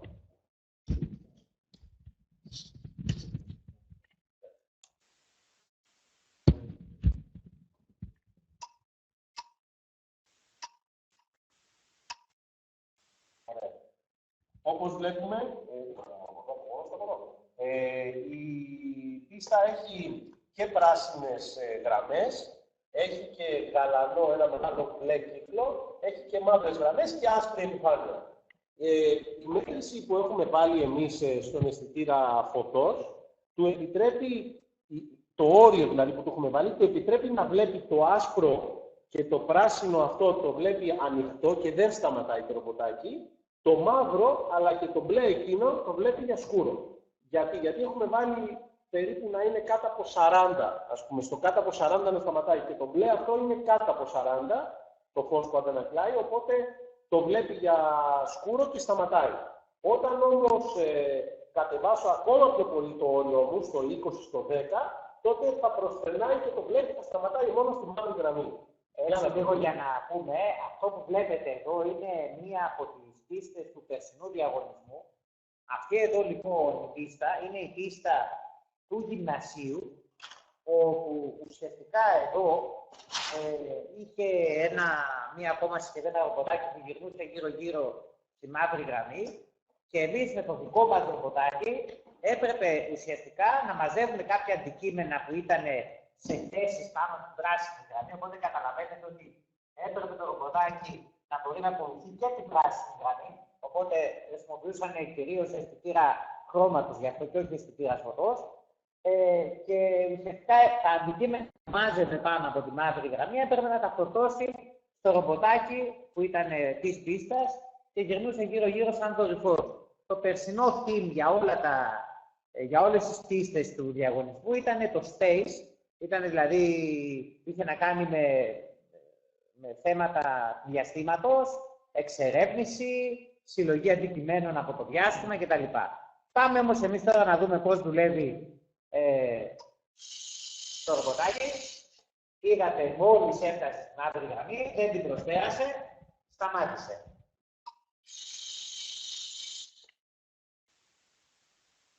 Βλέπετε ότι την πράσινη γραμμή την προσπερνάει. Δηλαδή, βλέπετε το βάζουμε στο πράσινο, το προσπερνάει και σταματάει. Είδατε και το φως που εκπέμπει. Το πάμε λίγο πίσω ξανά να δείτε.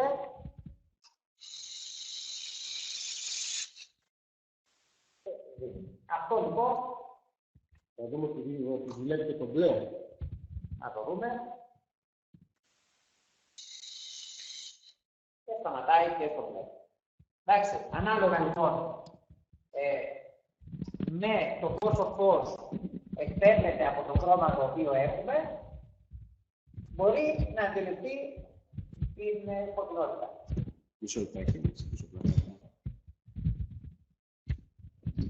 Επαναλαμβάνω πριν σας παραδώσω στον κύριο Κλαρογέννη ότι ο λόγος για τον οποίο σταμάταγε και στο μπλε είναι διότι βάλαμε το όριο στη μέτρηση του αισθητήρα να είναι αρκετά ψηλά ώστε να βλέπει και το μπλε για σκούρο. Αυτό. Αν το είχα χαμηλώσει περισσότερο, τη βελόνα, τότε θα προσπέρναγε και το μπλε κανονικά. Πάμε να δούμε τον απλό προγραμματισμό. Και τους χρήστες. Λοιπόν, τώρα με ακούτε καθαρά, γιατί πριν είχαμε έκο.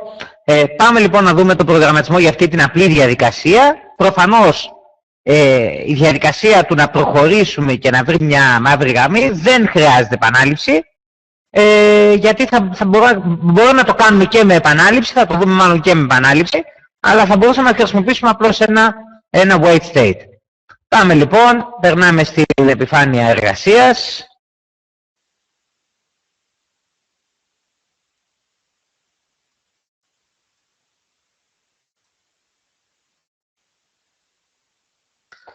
Εδώ είμαστε. Έχουμε λοιπόν τι θέλουμε να κάνουμε. Θέλουμε το ρομποτάκι μας να κινείται. Όποτε λοιπόν θέλουμε κίνηση πιάνουμε ένα μοτέρ. Η κίνηση θα είναι unlimited, συνέχεια.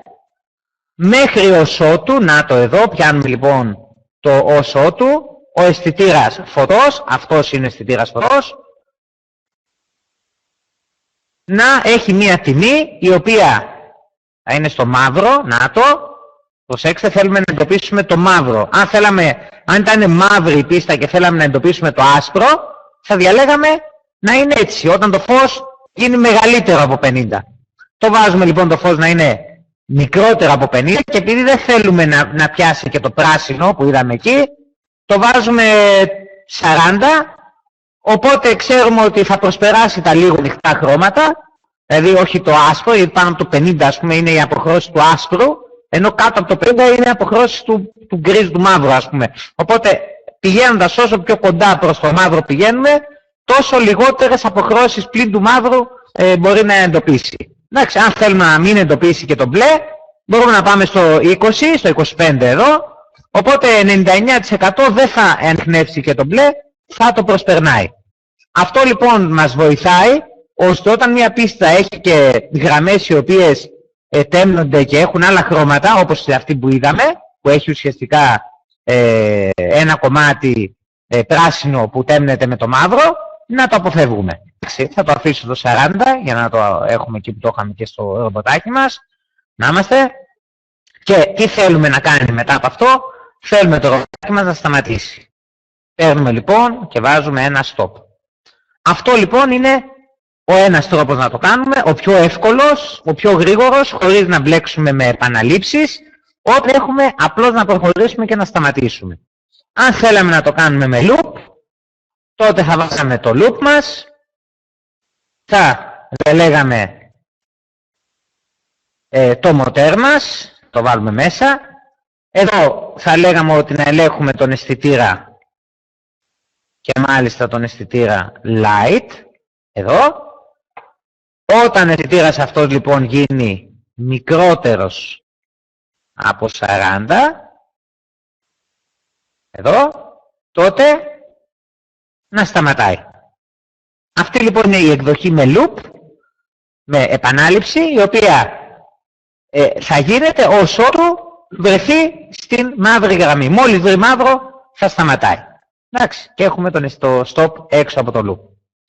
Ένα απλό πρόγραμμα, αλλά πολύ χρήσιμο για να μπορέσουμε να αντιληφθούμε συνέχεια πώς λειτουργούν, πώς θα κάνουμε και την ανίχνευση της γραμμής, πώς μπορούμε να ακολουθήσουμε μια γραμμή. Το οποίο θα μας το δώσει αμέσως τώρα ο κύριος Δανελάκης, η οποία είναι η επόμενη πρόκληση την οποία έχουμε, η οποία θέλει λίγο περισσότερη δουλειά και καλό θα ήταν να σας δώσουμε λίγο χρόνο. Δεν είδα πριν, έχει κάποιος ρομποτάκι από εσάς ή κανένας? Αν κάποιος έχει ρομποτάκι, ας απαντήσει ναι για να το ξέρω.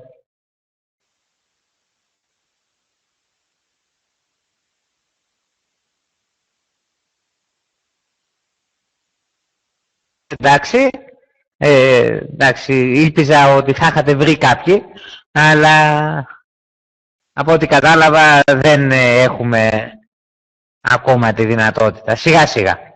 Λοιπόν, σας κάνω πάσα λοιπόν στον κύριο Δανελάκη για τη συνέχεια.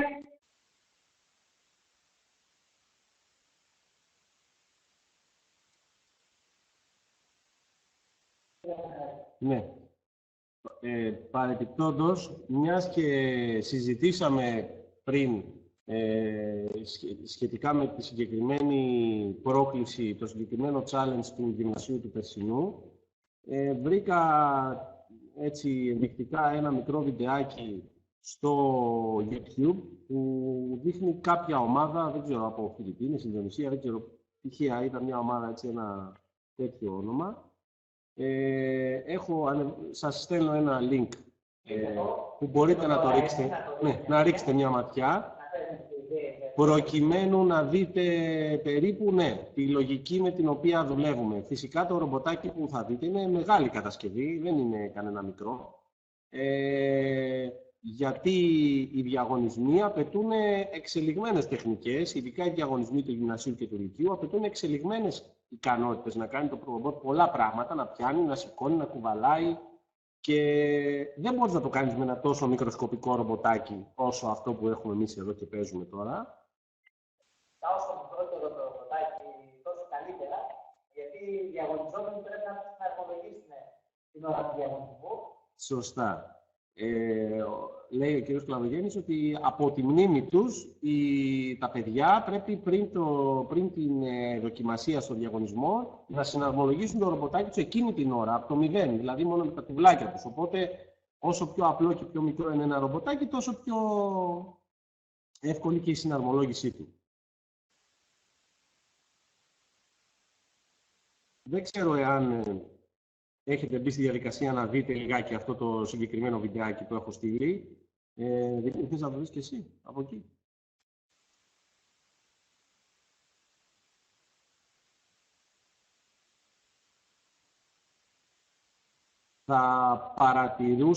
Θα παρατηρούσαμε ότι το συγκεκριμένο ρομποτάκι μαζεύει μόνο τις κόκκινες μπάλες και τα κόκκινα σκουπίδια, που είναι οι κύβοι. Για να ανοίγει. Γιατί? Πώς μου άνοιξε? Μην σου άνοιξε. Οκ. Μήπως δεν το... Α, οκ. Γιατί? Κάτσε να το...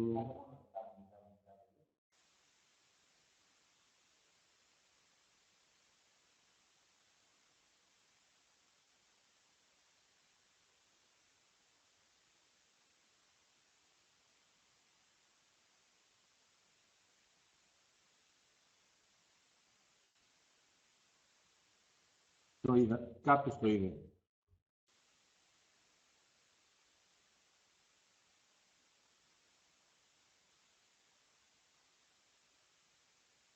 Ωραία.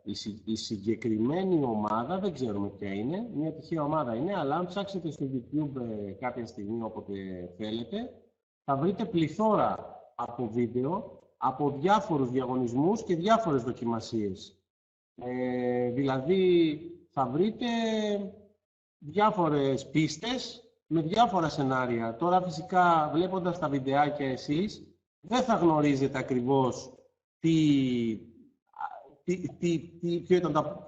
ποιος ήταν ο σκοπός της δοκιμασίας, αλλά σίγουρα θα εντυπωσιαστείτε από τη φαντασία και από την πρωτοβουλία που αναπτύσσει κάθε ομάδα. Δηλαδή, αν ψάξετε 2014 Junior High, που είναι το γυμνάσιο, αυτή η πίστα που βλέπετε, Ολυμπιάδα Ρομποτικής, ας πούμε, στο YouTube, θα βρείτε 30-40 βιντεάκια διαφορετικά, με την ίδια πίστα, με τον ίδιο σκοπό, όπου θα δείτε εντελώς διαφορετικές κατασκευές ρομπότ, να κάνουν εντελώς διαφορετικά αυτό που πρέπει να γίνει. Άλλοι με βραχίονες, άλλοι με πλατφόρμες που σηκώνουν τα πράγματα, άλλοι με το ένα, άλλοι με το άλλο. Αν θέλετε να δείτε ένα καλύτερο βιντεάκι, αν καταλαβαίνετε. Είναι ελληνικής ομάδας. Μπράβο. Αν θέλετε να δείτε λοιπόν μια καλύτερη εκδοχή αυτού του αργού που είδατε πριν να γίνεται, δείτε το δεύτερο link που έστειλε ο κύριος Κλαδογέννης, το οποίο είναι πολύ πιο εντυπωσιακό.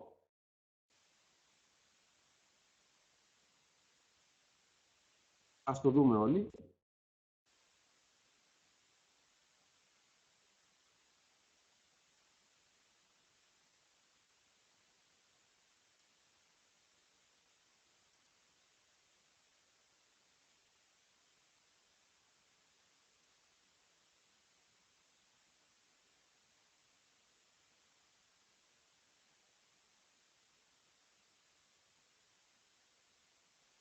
Τα παιδιά αυτά που βλέπετε στο βίντεο αυτό είναι κάποια κορίτσια από τον Πειραιά. Το ράλιο γυμνάσιο είναι Θηλαίων και η ομάδα ήταν γυναικεία ομάδα από τον Πειραιά.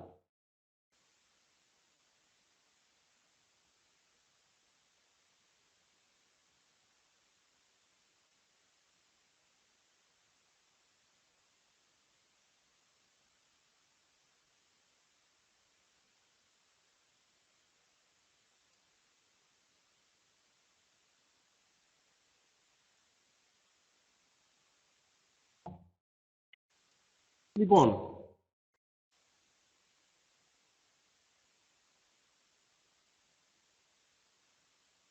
σιγά σιγά να επιστρέψουμε ξανά στην δραστηριότητά μας. Μία τελευταία δραστηριότητα μας έχει μείνει σήμερα να κάνουμε, πολύ εντυπωσιακή. Είναι ουσιαστικά το να ακολουθεί το ρομπότ τη μαύρη γραμμή, όπως είδαμε τα ρομποτάκια στα βίντεο να κάνουν. Δηλαδή, να μην αρκεστεί μόνο στο να προχωράει ίσια και μόλις τη μαύρη γραμμή να σταματήσει, αλλά να προχωρά παράλληλα με τη μαύρη γραμμή και να την ακολουθεί. Ο τρόπος με τον οποίο το κάνουμε αυτό είναι απλός και ταυτόχρονα έξυπνος. Για να βάλω τη δραστηριότητα μπροστά να τη δείτε. Παρατηρήστε λίγο το σχεδιάγραμμα για να καταλάβουμε τη λογική.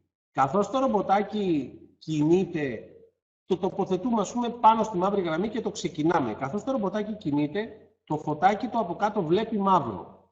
Αν του δώσουμε την εντολή, όταν δεις μαύρο στρίψε δεξιά και όταν δεις άσπρο στρίψε λίγο αριστερά. Τι θα κάνει? Με το που θα δει τη μαύρη γραμμή θα στρίψει λίγο δεξιά. Μόλις ξεφύγει από τη μαύρη γραμμή και δει άσπρο, θα ξαναστρίψει λίγο αριστερά και θα ξανασυναντήσει τη μαύρη γραμμή. Λίγο πιο κάτω όμως αυτή τη φορά. Γιατί με την κίνηση που έκαναν οι ρόδες, το ρομποτάκι πήγε μπροστά. Κάνοντας λοιπόν το ρομποτάκι συνέχεια μικρές στροφές δεξιά, μικρές στροφές αριστερά, μικρές στροφές δεξιά, μικρές στροφές αριστερά, το ρομποτάκι ακολουθεί τη μαύρη γραμμή και προχωράει μπροστά. Με αυτόν τον τρόπο λοιπόν και με αυτή την τεχνική, απλή στη λογική της και πολύ εντυπωσιακή όταν τη βλέπουμε, το ρομποτάκι μπορεί και ακολουθεί μία οποιαδήποτε χρώματος γραμμή, αρκεί να είναι γραμμή που την ξεχωρίζει ο αισθητήρας του φωτός. Θα βάλουμε το ρομποτάκι τώρα να κινείται πάνω στη μαύρη τροχιά στην πίστα. Μπορούμε να το αφήσουμε εκεί μέχρι να τελειώσει το μάθημα. Το ρομποτάκι δεν θα χάσει τη γραμμή. Θα κινείται γύρω-γύρω, θα το δείτε τώρα.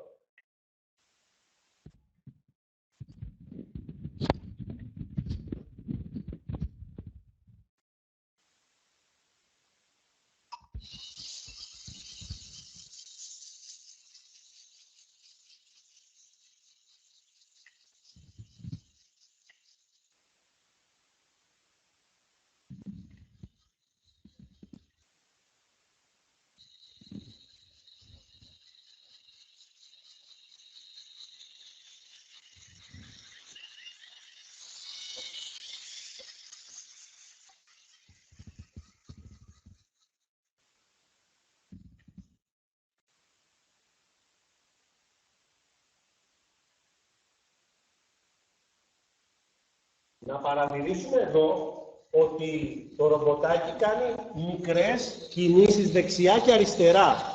Και έτσι λοιπόν ακολουθεί τη μαύρη γραμμή, ψάχνοντας ουσιαστικά να βρει πότε μαύρο, πότε άσπρο.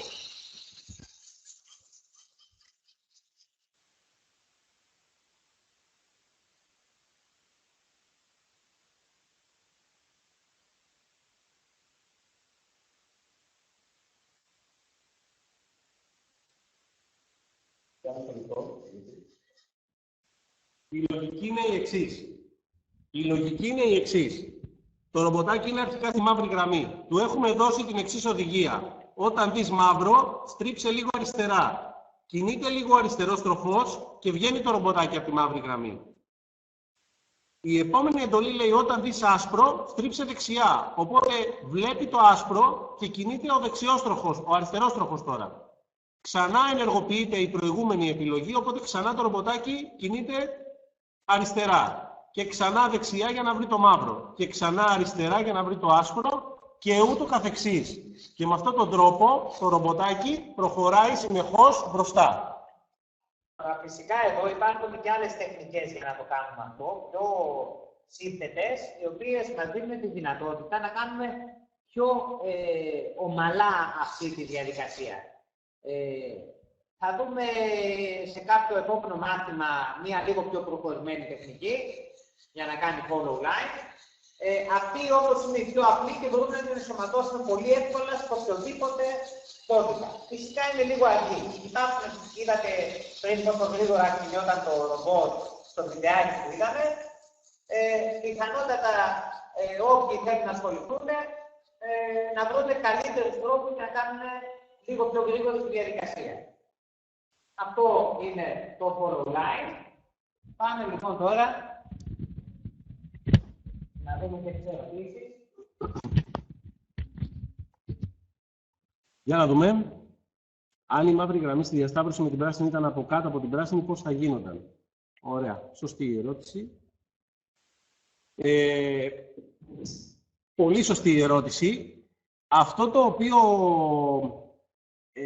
θα γίνει πρακτικά, αν δηλαδή στη διασταύρωση η πράσινη γραμμή πέρναγε πάνω από τη μαύρη, είναι ότι το ρομποτάκι προς στιγμή θα έχανε τη μαύρη γραμμή. Αλλά υποτίθεται ότι με την κίνηση που κάνει, αν τη βρει σύντομα, λίγο παρακάτω, θα επανέλθει και θα μπει στον δρόμο του και θα συνεχίσει. Αν η διασταύρωση ήταν πολύ μεγάλη, τόσο ώστε το ρομποτάκι με τις στροφές που κάνει δεξιά-αριστερά να στρίβει,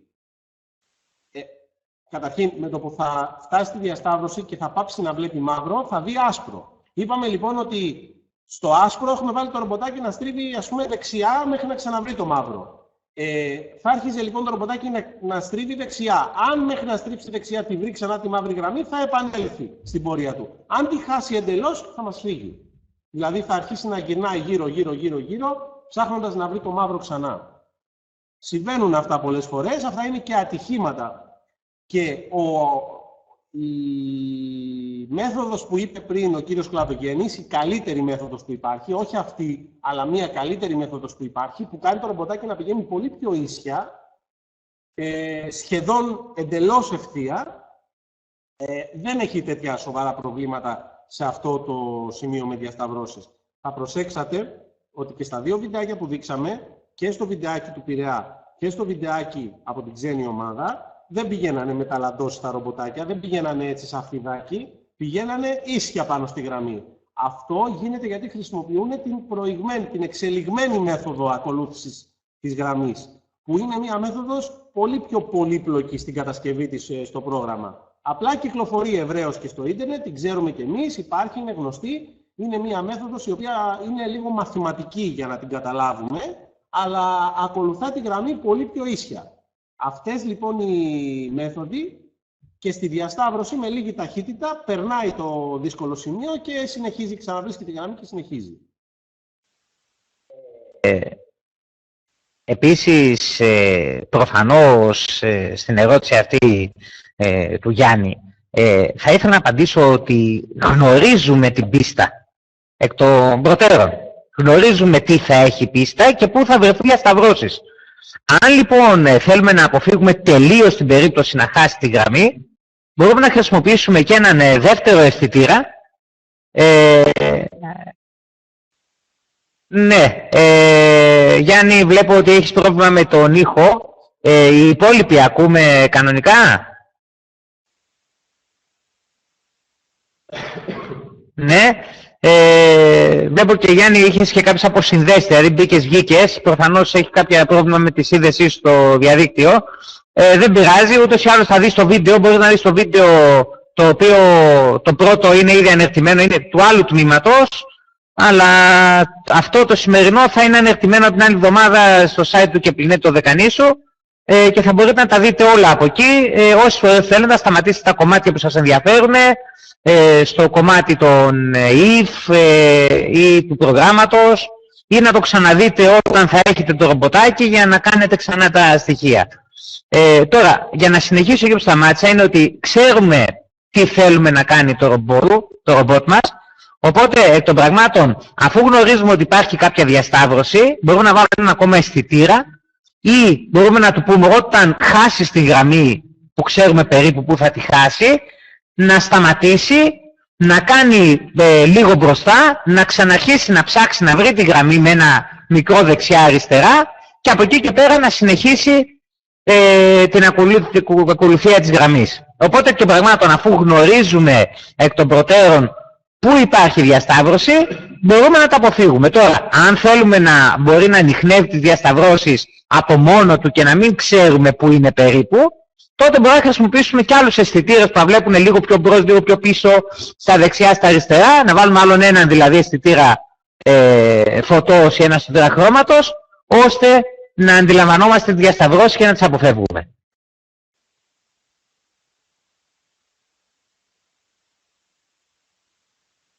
Λοιπόν, κύριε Δανελάκη, να συνεχίσουμε. Ευχαριστώ. Μόλις σας έδωσα το site, στο οποίο αναρτώνται και οι συναντήσεις μας. Υπάρχει και αντίστοιχο κανάλι στο YouTube. Το site αυτό είναι του Κεπλινέτ το Δεκανήσου, το οποίο υποστηρίζει και την τηλεδιάσκεψη που κάνουμε κάθε φορά εδώ με το λογισμικό το συγκεκριμένο κτλ. Οπότε εκεί θα βρείτε αναρτημένες τις δύο συναντήσεις που γίνανε με το άλλο τμήμα, που κάνουμε κάθε Τρίτη. που έχει και διαζώσεις, εδώ δηλαδή άτομα, και ταυτόχρονα και κάποιους καθηγητές από το διαδίκτυο. Τη δική μας την πρώτη συνάντηση της Τρίτης, δηλαδή πριν τα Χριστούγεννα, δεν θα τη βρείτε ακόμα ανεβασμένη εκεί. Δεν γνωρίζω γιατί δεν έχει ανέβει ακόμα, αλλά θα δούμε πότε και πώς θα ανέβει και τι θα γίνει. Σίγουρα όμως σιγά σιγά θα ανεβούν οι συναντήσεις όλες.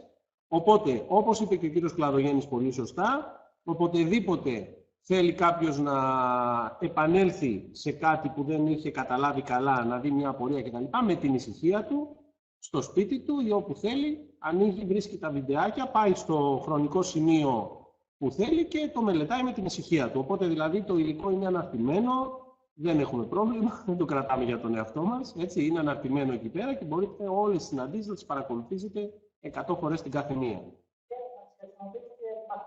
Ναι, να τις δείξετε, να τις χρησιμοποιήσετε, να τις προωθήσετε και τα link σε φίλους σας. Δεν έχουμε κανένα θέμα. Αυτά όλα γίνονται για να διαδώσουμε τη ρομποτική σε όλους. Έτσι. Να επανέλθουμε για να μπορέσουμε να προλάβουμε να δείξουμε και το follow line, ποια είναι η λογική του και να ολοκληρώσουμε και στην ώρα μας. Αν δεν έχετε κάποια αντίρρηση, να το κλείσουμε το θέμα εδώ με το Kepler.net και να πάμε να δούμε προγραμματιστικά πώς θα κάνουμε το ρομπότ να πηγαίνει πότε δεξιά και πότε αριστερά, ακολουθώντας μία μαύρη γραμμή. Πάλι χρησιμοποιούμε εννοείται τον αισθητήρα τον ίδιο, πάλι όλα τα γνωστά loop κλπ. Και switch, το if που δείξαμε πριν, δηλαδή το αν βλέπεις μαύρο, αν βλέπεις άσπρο, θα το δείτε, είναι εύκολο, θα το κάνει ο κύριος Κλαδογέννης ευθύς αμέσως.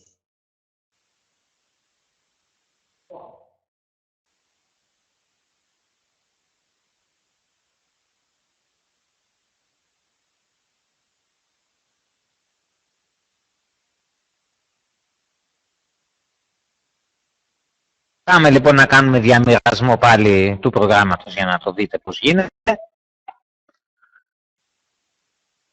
Είμαστε λοιπόν στην αρχή, δημιουργώ πάλι ένα νέο πρόγραμμα.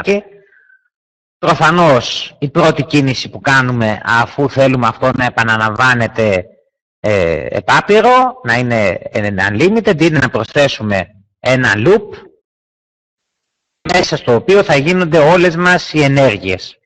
Τι θέλουμε λοιπόν να κάνει? Θέλουμε να κάνουμε δύο πράγματα. Όταν βρίσκει άσπρο να στρίβει δεξιά και όταν βρίσκει μαύρο να στρίβει αριστερά. Ή το αντίστροφο. Δεν έχει σημασία με ποια σειρά θα το κάνουμε. Το μόνο που έχει σημασία είναι από ποια μεριά της γραμμής ουσιαστικά θα κάνει το follow line. Δηλαδή, αν το βάζουμε να στρίβει να βρίσκει δεξιά, θα είναι... όταν βρίσκει το άσπρο να στρίβει δεξιά, τότε θα ακολουθεί την μαύρη γραμμή στην αριστερή της μεριά. Αν το βάλουμε να στρίβει δεξιά για να βρει το μαύρο, τότε θα ακολουθεί τη μαύρη γραμμή από τη δεξιά της μεριά. Δηλαδή η ακολουθία της γραμμής δεν γίνεται στο κέντρο, γίνεται στο ένα άκρο, δηλαδή στο διαχωριστικό της άσπρης με το άσπρο με το μαύρο. Οπότε η ακολουθία γίνεται πάνω στο ένα από τις δύο πλευρές της μαύρης γραμμής. Δεν γίνεται στο κέντρο. Θα το διαπιστώσετε γι' αυτό και όταν θα κάνετε το δικό σας follow line θα δείτε ότι δεν είναι ακριβώς στο κέντρο, δεν είναι το αισθητήρα στο κέντρο, θα είναι ή από την αριστερή ή από τη δεξιά μεριά της γραμμής μας. Θέλουμε λοιπόν να έχουμε δύο καταστάσεις. Αν βλέπει μαύρο να κάνει τη μία, αν βλέπει άσπρο να κάνει την άλλη. Προφανώς λοιπόν θα πρέπει να χρησιμοποιήσουμε πάλι ένα switch. Διαλέγουμε λοιπόν το switch, το οποίο το τοποθετούμε μέσα εδώ και προφανώς ο αισθητήρας ο οποίος θα διαλέξουμε και πάλι είναι ο αισθητήρας light. Αν τώρα διαθέτουμε αισθητήρα χρώματος και θέλουμε να το κάνουμε με αισθητήρα χρώματος, τότε μπορούμε αντί για το light sensor να διαλέξουμε τον color sensor. Να το. Εδώ είναι ο color sensor, ο οποίος διαθέτουμε εμείς κάποιον, οπότε έχουμε το αντίστοιχο προγραμματάκι. Βάζω λοιπόν ξανά το light sensor, αυτός είναι που διαθέτουμε. Θέλουμε λοιπόν, θα τα αφήσω εγώ στο κέντρο, εδώ το switch μου, δεν θα το βάλω, θα μπορούμε να παίξουμε με αυτό. Ανάλογα με το φωτισμό στο χώρο μας, μπορούμε να διαλέξουμε προς τα που θα είναι και πώς θα είναι πάνω ή κάτω το threshold μας. Συνήθως μια καλή τιμή είναι το 40, ώστε ακόμα και αν είναι λίγο πιο φωτεινό το μαύρο σημείο λόγω αντανακλάσεων από κάποια φωτεινή πηγή που δεν περιμένουμε να υπάρχει, δηλαδή η αντανάκλαση γιατί δεν είναι μάτι η επιφάνεια, είναι γυαλιστερή η επιφάνεια ή κάτι συμβεί, να μην χάνει τη γραμμή. Και φυσικά αυτό παίζουμε και ανάλογα με το τι χρώμα είναι, γιατί αν δεν είναι μαύρη γραμμή και είναι μπλε η γραμμή, τότε πιθανότητα να πρέπει να μεταφερθούμε λίγο πιο πάνω ή λίγο πιο κάτω. Γιατί δεν ακολουθούμε μόνο μαύρες γραμμές, ακολουθούμε και μπλε και πράσινες και κόκκινες, ανάλογα με το τι έχουμε. Για παράδειγμα, τα challenge, γιατί έχουν βγει 2 challenge για το φετινό διαγωνισμό. Έχει βγει το challenge του δημοτικού και το challenge του γυμνασίου. Είναι τα draft τους από την Διεθνή Ομοσπονδία της Ρομποτικής, από την WRO. Προφανώς λοιπόν εκεί στο δημοτικό δεν έχουμε μαύρη γραμμή να ακολουθήσουμε, έχουμε άσπρη πάνω σε μπλε φόντο. Οπότε εκ των πραγμάτων θα πρέπει να ρυθμίσουμε διαφορετικά το ρομποτάκι μας για να ελέγχει το άσπρο. Θα πρέπει να πάει πιο πάνω η τιμή, όχι στο 40 αλλά στο 60, στο 62. Ανάλογα λοιπόν με το τι χρώμα θα διαλέξουμε να ακολουθούμε, θα πρέπει να βάλουμε και αυτή την τιμή. Εγώ θα τα αφήσω τώρα στο 44, εδώ πέρα είναι μια κάπου εκεί 43, ανάλογα με τον αισθητήρα και την απόσταση που έχουμε από το έδαφος, η οποία είπα ξανά ότι καλό είναι να είναι γύρω στο μισό έως 1 εκατοστό για τον αισθητήρα μας, είναι καλά. Εδώ λοιπόν τώρα, μέσα στο switch μας, θα πρέπει να δούμε τι είπαμε. Είπαμε ότι θέλουμε όταν ο αισθητήρας μας βλέπει μαύρο, να στρίβει ή δεξιά ή αριστερά. Βάζω λοιπόν μέσα έναν κινητήρα. Υπάρχουν 2 εκδοχές. Η μία εκδοχή είναι να χρησιμοποιήσουμε τον κινητήρα μας και να χρησιμοποιήσουμε κάτι το οποίο δεν το έχουμε δει ως τώρα, το οποίο είναι εδώ κάτω και είναι ένα εργαλείο που αλλάζει ουσιαστικά την κατεύθυνση του ρομπότ μας. Αν το αφήσουμε στο κέντρο πάει ευθεία και όταν έχουμε διαλέξει και τους 2 κινητήρες και το κάνουμε αυτό να πάει δεξιά, το ρομποτάκι μας έτσι θα στρίβει ελαφρά δεξιά. Όσο πιο πολύ τραβάμε αυτό εδώ, τόσο πιο απότομη στροφή κάνει. Και όταν το πάμε ακριβώς εδώ, τότε οι τροχοί οι 2 μεταξύ τους γυρνάνε ο ένας προς την αντίθετη κατεύθυνση, κάνει δηλαδή επιτόπου στροφή. Εμείς λοιπόν μπορούμε να διαλέξουμε να χρησιμοποιήσουμε αυτό εδώ το στοιχείο, να πάμε σε μια συγκεκριμένη θέση, π.χ. εδώ, να βάλουμε και ένα ακόμα μοτέρ και να βάλουμε να πηγαίνει προς την αντίθετη κατεύθυνση, στο ίδιο όμως. Προσέξτε τώρα εδώ όμως, έχει μια δυσκολία. Πώς ξέρουμε αν έχουμε βάλει ακριβώς στην ίδια δύναμη τις 2 μονάδες? Βλέπετε ότι, να, εδώ το έχω βάλει παραπάνω, ας πούμε, θα πρέπει να το βάλω λιγότερο. Ή πόσο θα ρυθμίσουμε αυτή τη δύναμη που θα βάλουμε εδώ, πόσο θα στρίβει δηλαδή δεξιά ή αριστερά. Προφανώς λοιπόν αυτό δεν βοηθάει, είναι ένας τρόπος να το κάνουμε γρήγορα, δηλαδή με αυτό που έκανα εγώ εδώ πέρα τώρα, λογικά αν βάλω λίγο παραπάνω εδώ, κάπου εκεί, και σε αυτό μία παραπάνω, θα κάνει follow line. Φυσικά εδώ θα πρέπει να βάλουμε unlimited και στα 2 μοτέρ μας, να βάλουμε unlimited. Θα λειτουργήσει λοιπόν, δεν ξέρω πόσο καλά, θα ανάλογα με τις ρυθμίσεις που θα κάνουμε σε αυτό εδώ. Δεν θα πρότεινα αυτόν τον τρόπο, εγώ θα πρότεινα ουσιαστικά να κάνουμε κάτι άλλο. Να ξέρουμε ακριβώς τις τιμές τις οποίες θα έχουμε. Οπότε θα τα σβήσω αυτά, δεν τα αφήνω για να μην μας μπερδεύει, και θα πιάσω ξανά να βάλω ένα μοτέρ, στο οποίο όμως θα διαλέξω μόνο τον έναν κινητήρα να ελέγξω. Μέχρι τώρα ελέγχαμε 2 κινητήρες. Δηλαδή για κάθε κίνηση στο ρομπότ να πηγαίνει ευθεία. Αν λοιπόν εγώ αφαιρέσω εδώ το C, να το, διαλέγω ότι θα προχωράει για πάντα ο B. Ο B λοιπόν αυτή τη στιγμή θα κινηθεί με ταχύτητα 75 για πάντα. Τι θα κάνει το ρομποτάκι αν τα αφήσουμε μόνο με αυτό? Θα κάνει γύρους με σταθερό τον τροχό που έχει το μοτέρ C και θα κάνει κυκλικές κινήσεις γύρω-γύρω στο B. Αν λοιπόν τώρα εμείς θέλουμε αυτό να μην είναι ακριβώς, να μην σταματάει τελείως ο ένας κινητήρας, τότε βάζουμε ξανά ένα δεύτερο κινητήρα εδώ, τον οποίο θα τον βάλουμε να είναι ο C. Ο πρώτος λοιπόν είναι ο B, ο οποίος κινείται με 75 ταχύτητα, και ο C, ανάλογα με το τι follow line θα κάνουμε, θα διαλέξουμε εμείς τι ταχύτητα θα έχει. Αν θέλουμε να σταματάει τελείως, αν είναι πολύ απότομες οι στροφές που έχει, αν έχει γωνίες για παράδειγμα, τότε θα βάλουμε να έχει power 0 ή μέχρι 10. Αν οι καμπύλες που έχει να ακολουθήσει το ρομποτάκι μας είναι ανοιχτές και δεν έχει κλειστές στροφές, τότε μπορούμε να διαλέξουμε να βάλουμε πιο μεγάλες τιμές, 30. Και αν έχουμε ευθείες, ξέρουμε ότι είναι ευθείες και θα συναντήσει κάπου μόνο μια διασταύρωση, τότε μπορούμε να βάλουμε και παραπάνω, να πάμε στο 50, ώστε η διαφορά ανάμεσα στο B και στο C να είναι της τάξης περίπου του 25%.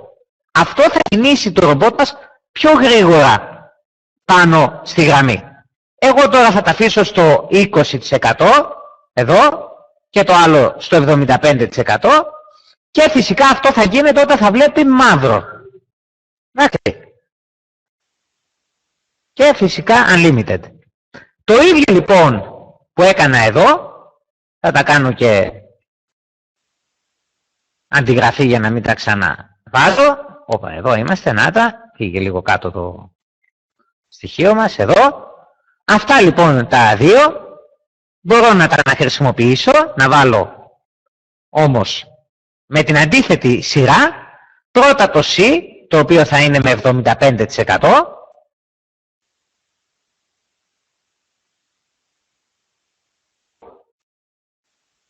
και μετά το B, το οποίο θα είναι με 20%. Με αυτόν τον τρόπο λοιπόν τώρα τι έχω κάνει, έχω δώσει όταν βλέπει μαύρο να στρίβει ο κινητήρας B περισσότερο, να στρίβει λοιπόν δεξιά, και όταν βρίσκει λευκό ο κινητήρας C να στρίβει περισσότερο και να στρίβει αριστερά. Αυτό λοιπόν εδώ που έχω κάνει είναι το πιο απλό follow line, το οποίο το χρησιμοποιούν πάρα πολύ και στους διαγωνισμούς, όταν δεν έχουμε σύνθετες καταστάσεις, όταν έχουμε απλές ευθείες και τυπά και δεν χρειάζεται να ψάχνουμε πολύ, το οποίο δουλεύει ικανοποιητικά. Φυσικά καταλαβαίνουμε ότι αλλάζοντας τις τιμές εδώ στο C και στο B, αυξάνοντας λοιπόν τις τιμές εδώ, κάνει μικρότερη ταλάντωση. Εντάξει. Μειώνοντας τις τιμές γίνεται πιο σίγουρη η ακολουθία της γραμμής, αλλά κάνει μεγάλη ταλάντωση, δεν χάνει τη γραμμή εύκολα, αλλά φυσικά πάει πολύ αργά. Εντάξει. Εμείς θα διαλέξουμε, ανάλογα με την πίστα που έχουμε, ανάλογα με το task που έχει να κάνει το ρομποτάκι, τι θα χρησιμοποιήσουμε.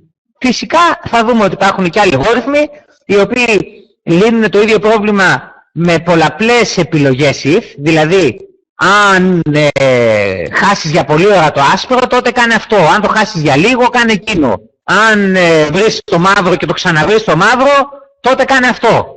Εντάξει, οπότε διαλέγουμε εμείς, έχει μέσα μια πολλαπλή επιλογή, να διαλέξουμε τι θα κάνει. Με 5-6 διαφορετικές καταστάσεις, ανάλογα με την περίπτωση. Εντάξει, αυτό λοιπόν εδώ είναι η πιο ενδεδειγμένη και κυρίως για αρχάριους διαδικασία follow line, και φυσικά γίνεται με δύο κινητήρες. Σας έδειξα και την αρχική, δεν θα την πρότεινα. Εντάξει, λοιπόν, ξαναλέω, το if μας, αν η τιμή είναι μικρότερη από 43, τότε κάνουμε το πάνω, αν είναι μεγαλύτερη, κάνουμε το κάτω. Αυτό έχει το αποτέλεσμα που μας έδειξε ο κ. Δανελάκης, με το ρομποτάκι να κάνει ελαφρά δεξιά και αριστερά, δηλαδή αυτό το pivot που λέμε, μία δεξιά, μία αριστερά, και να ακολουθεί τη γραμμή μας. Αν έχουμε κάτι να ρωτήσουμε τώρα, μπορούμε να το ρωτήσουμε. Μπορείς να πάρεις από εκεί να κάνεις talk. Γιατί εγώ δεν μπορώ να σε βάλω.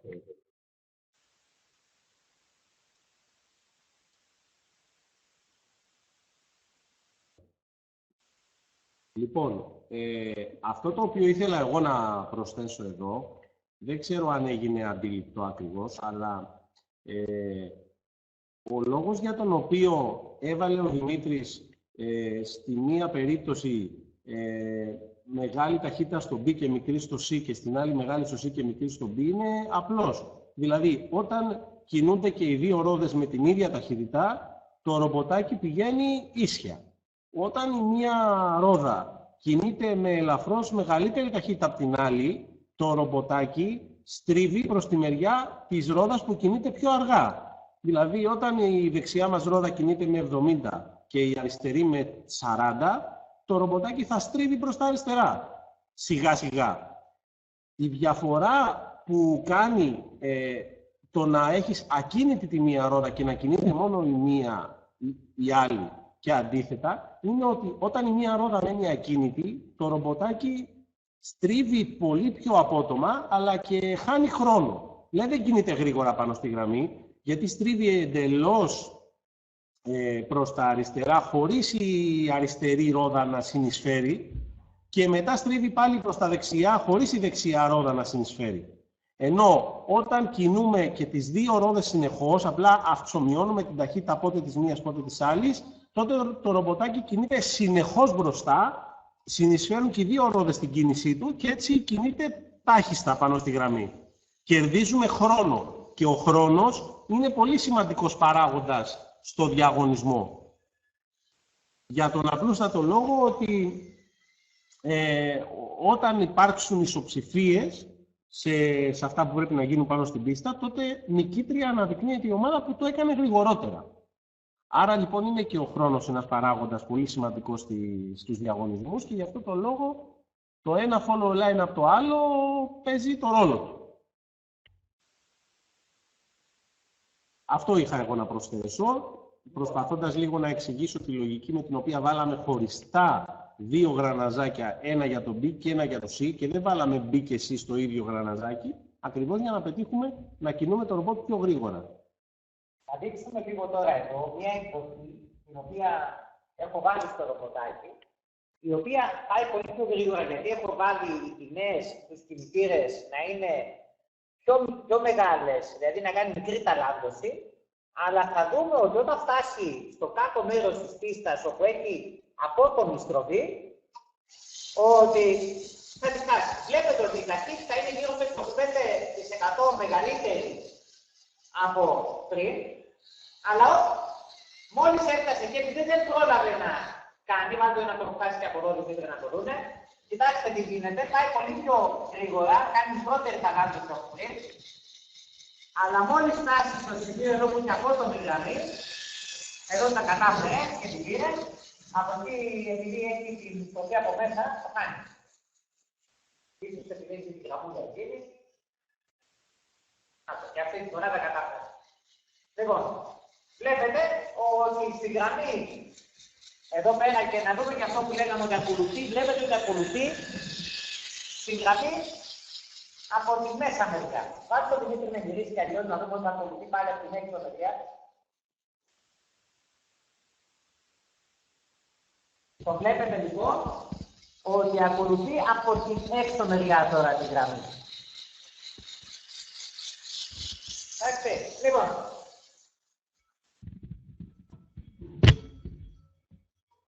Αυτό είναι.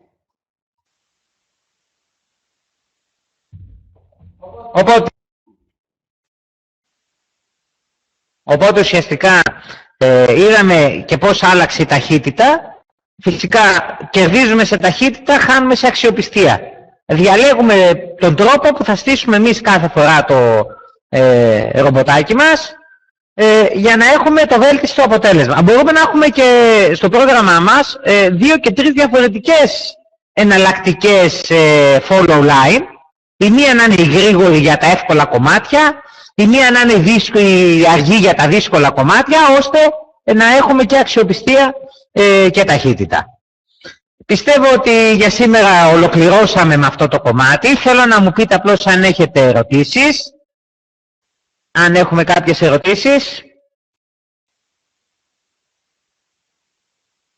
Αν δεν έχουμε ερωτήσεις και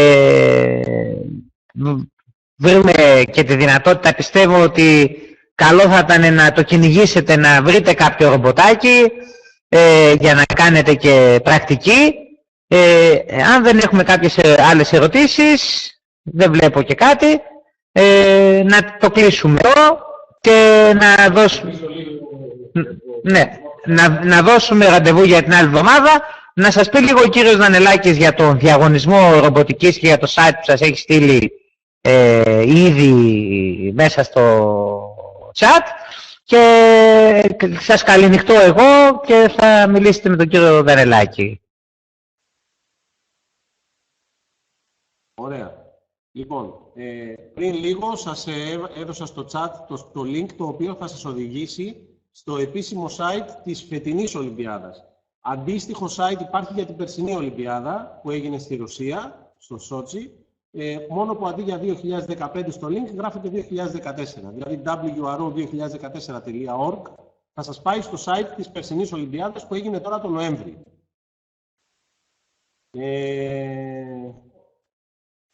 Ερώτηση: αν αγοράσω την καινούργια έκδοση, αν θα έχω πρόβλημα με τον προγραμματισμό?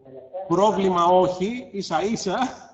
Το περιβάλλον το προγραμματιστικό είναι πολύ πιο γρήγορο, πολύ πιο όμορφο οπτικά, με καινούργια ωραία γραφικά και πολύ πιο γρήγορο. Επιπλέον, η μνήμη στο ρομπότ είναι τεράστια σε σχέση με τη μνήμη που έχει αυτό το ρομπότ, οπότε μπορεί να γράψεις και μεγαλύτερα, πιο μακροσκελή προγράμματα και να τα βάλεις μέσα στο ρομπότ χωρίς να γεμίζει η μνήμη του και πολύ πιο εύκολα στη διαχείριση. Φανταστείτε ότι υποστηρίζει και Bluetooth, οπότε μπορείς δηλαδή να στέλνεις και χωρίς καλώδιο τα προγράμματά σου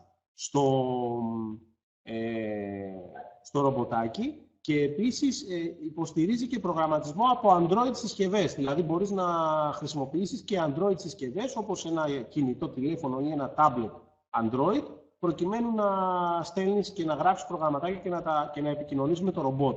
Μιλάμε δηλαδή για πολύ μεγάλη αναβάθμιση στον προγραμματιστικό τομέα και αρκετά καλύτερη ανταπόκριση στους αισθητήρες του και στους κινητήρες του. Την τελευταία εβδομάδα επίσης να πούμε ότι θα κάνουμε μια εισαγωγή στο EV3, ναι, στον προγραμματισμό.